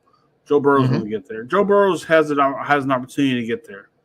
Now, will he win the championship? Who knows? He's got to get around him. Yeah, and so we'll see. I mean, it's so early to sit there and just project all that stuff on someone who, once again, teams change on a yearly basis. Absolutely. Free agency has changed all that. So some teams improve, some teams don't improve. Some teams turn out to be like the Texans and have to give away the farm just to restart all over, but can't call it a rebuilding season because they're selling season tickets. By the way, what's your take on the NFL blackout rule? Is that even still a thing? Well, I'm going to be honest. I don't know if it's a thing. And the reason why is I watch Red Zone. I've been watching Red Zone since they've been in. So I don't care about home blackouts. Don't care because I watch football because I love football. I don't watch football just because I like the Dallas Cowboys. First of all, playing fantasy football has made everybody love the NFL more than just their team. Good point. So But a lot of people think that that's the bad part of it is that people have lost their loyalty to their home teams and stuff because of fantasy football. You know, I see both sides of it. I think it's listen, great for the NFL.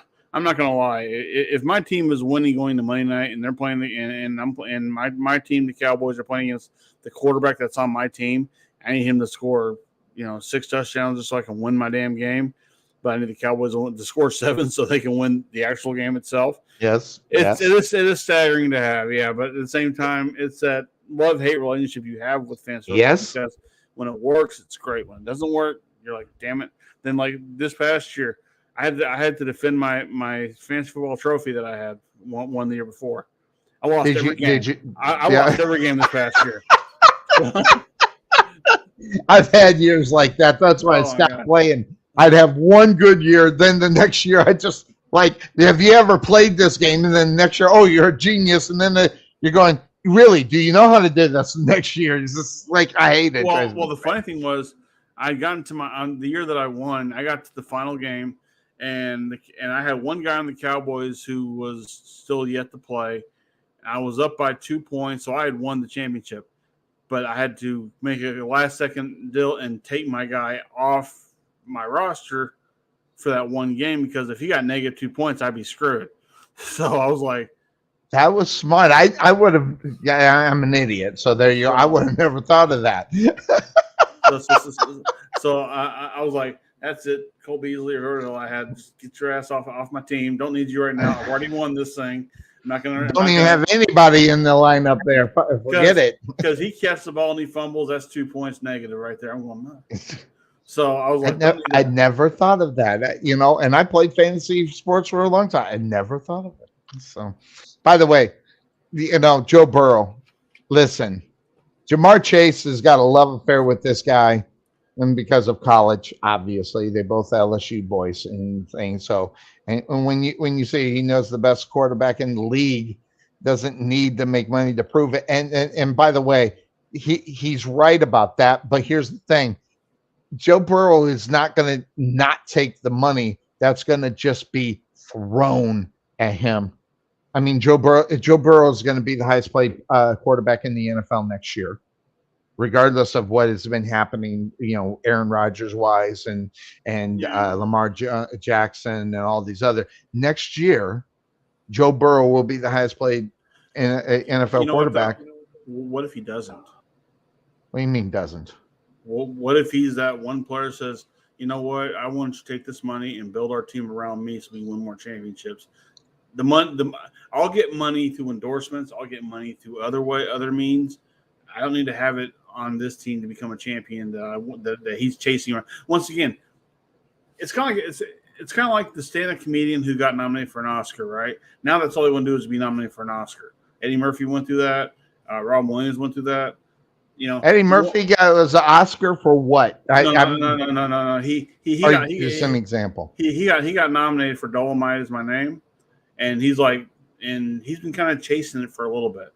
Actually, I think he got nominated for Dreamgirls. Then he chased it after that. Then he got nominated again for Dolomite.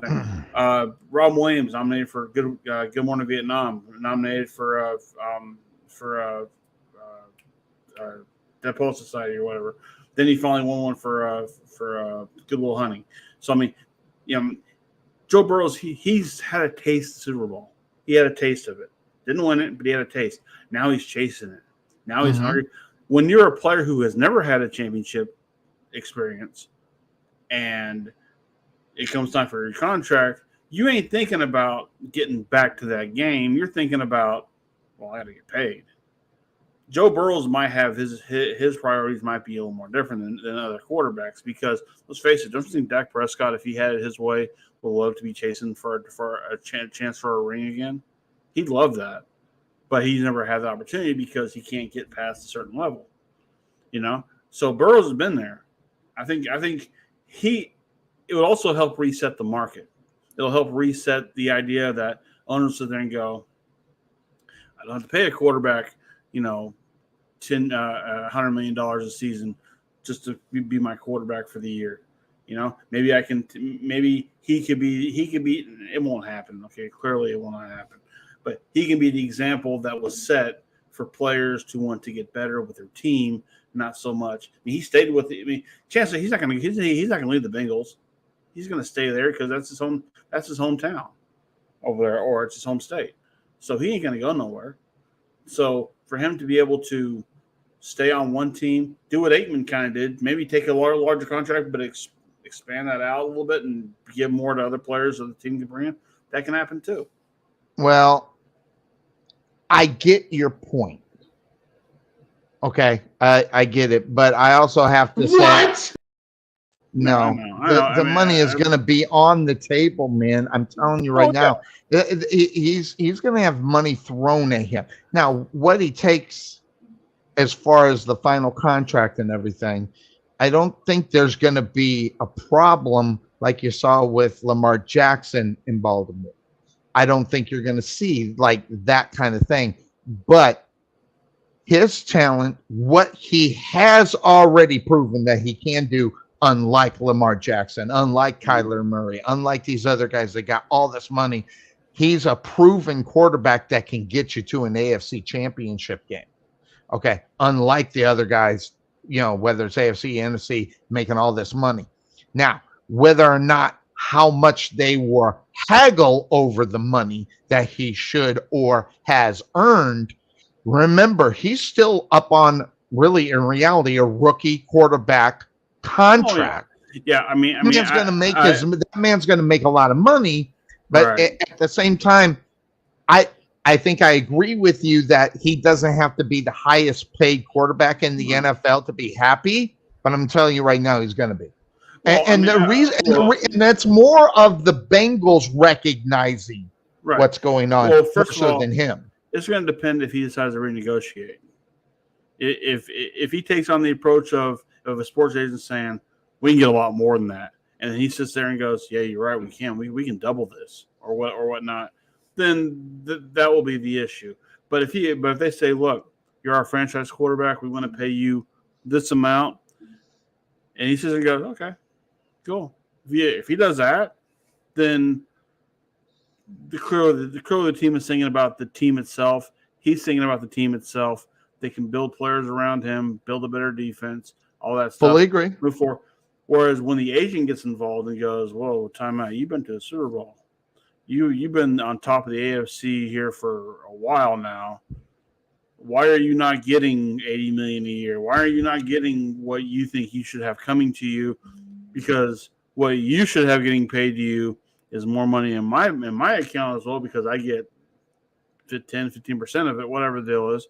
So it depends on how agent driven it gets. If it doesn't get agent driven, then I think what Jamar Chase is saying is true.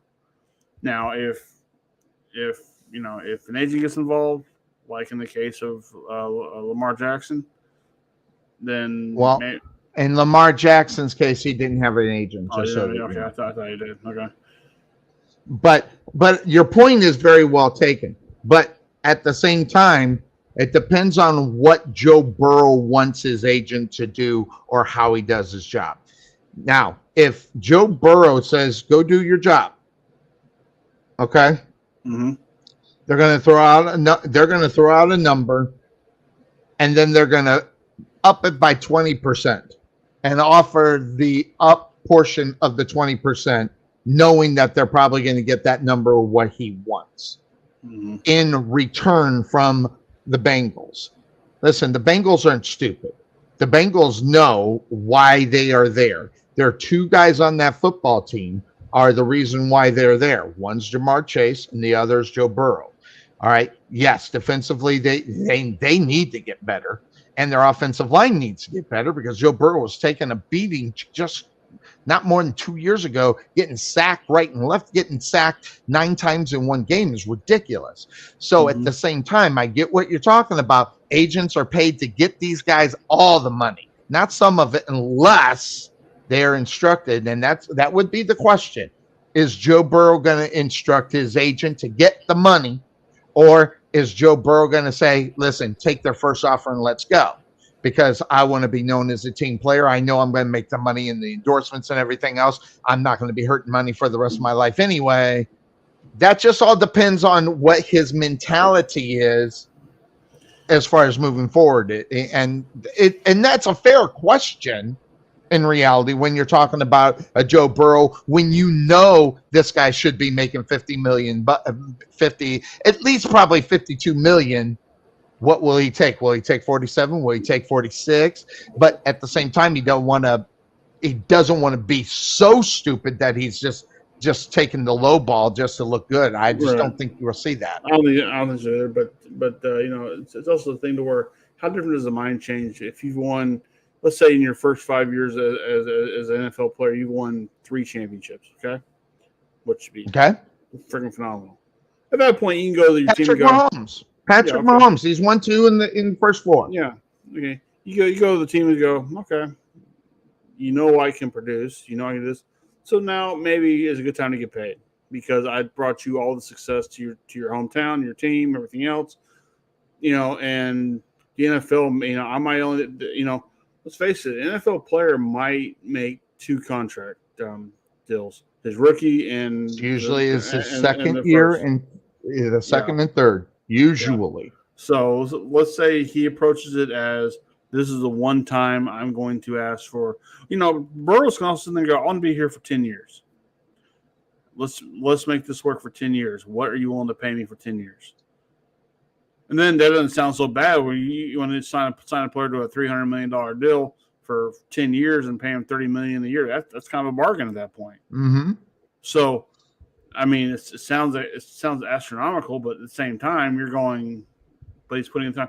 Let's say 3 of those years are years he can clear out at the end.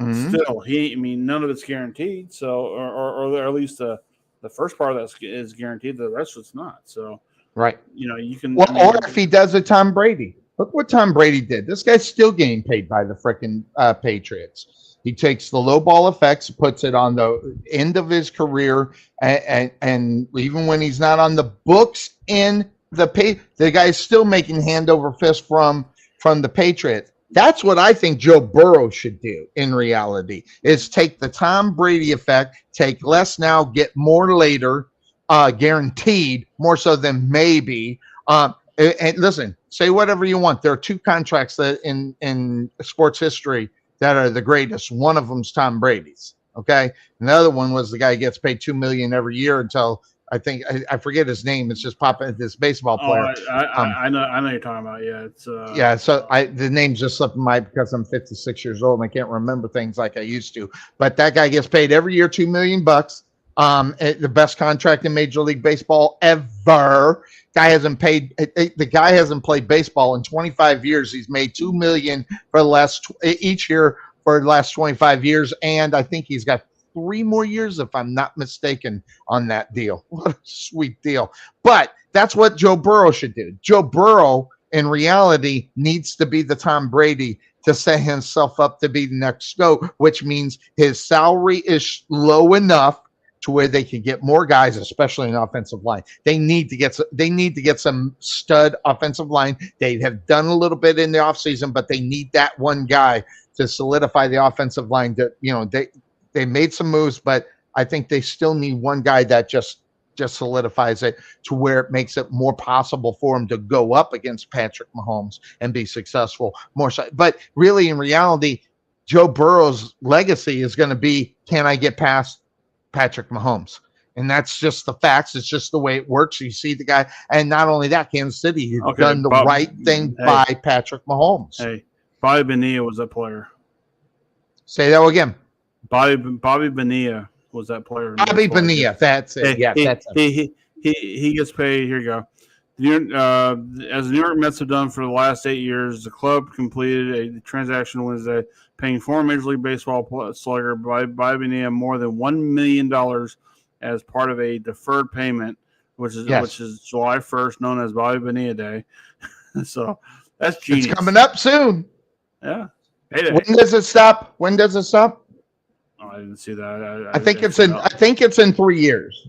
Maybe so. I think hell. But basically they paid contract ever. They paid him to go away though. So. Yeah, well, yes, but as going away money, Thank you very much. Kiss my ass. I'll take it. Thank you so much. It was great. It was a great contract. But Tom Brady's contract with the Patriots, dude's still getting paid by the Patriots right now. I think that's what really needs to happen as far as where they're going. So it'll be interesting. I can't wait until that contract gets finalized, and then we can speculate now and then find out what the motives are behind the money after he gets the contract. I'm looking forward to that. So there we go. 3 hours. We did it. Easy peasy. Jeez. Yeah, it's good. I love it. I love Sundays. As long as Saturday's not too hard, I'll do it every week. So I love it. So it's almost a nap time for me. Well, I'm not saying it's not for me, but I got a new toy to figure out here, so I'm going to work with that. Yeah, so portable washing machine. Can't wait to see how it works. I've been waiting, so we'll see. So, but anyway, that does it for us here on the Couch Potato Sports Show. Guys, join us each and every week, and we'll knock it out of the park. And next week, I think we are going to have Cuervo. It's Father's Day. I didn't really expect, Cuervo to make it. So we'll check him next time we're here on. I got kids, but they don't care about me. So go ahead. I'm here. I got kids, and I don't care if they care about me. I'm going to do the show. I don't. So hey, it's to each his own. But to your credit, because if your kids see the way I see you, you're like John Cena. Sometimes we just can't see you. Yeah, you kind of materialize. So hand movements here. That's gonna do it for the Couch Potato Sports Show. Catch you next week, everybody. Bye bye.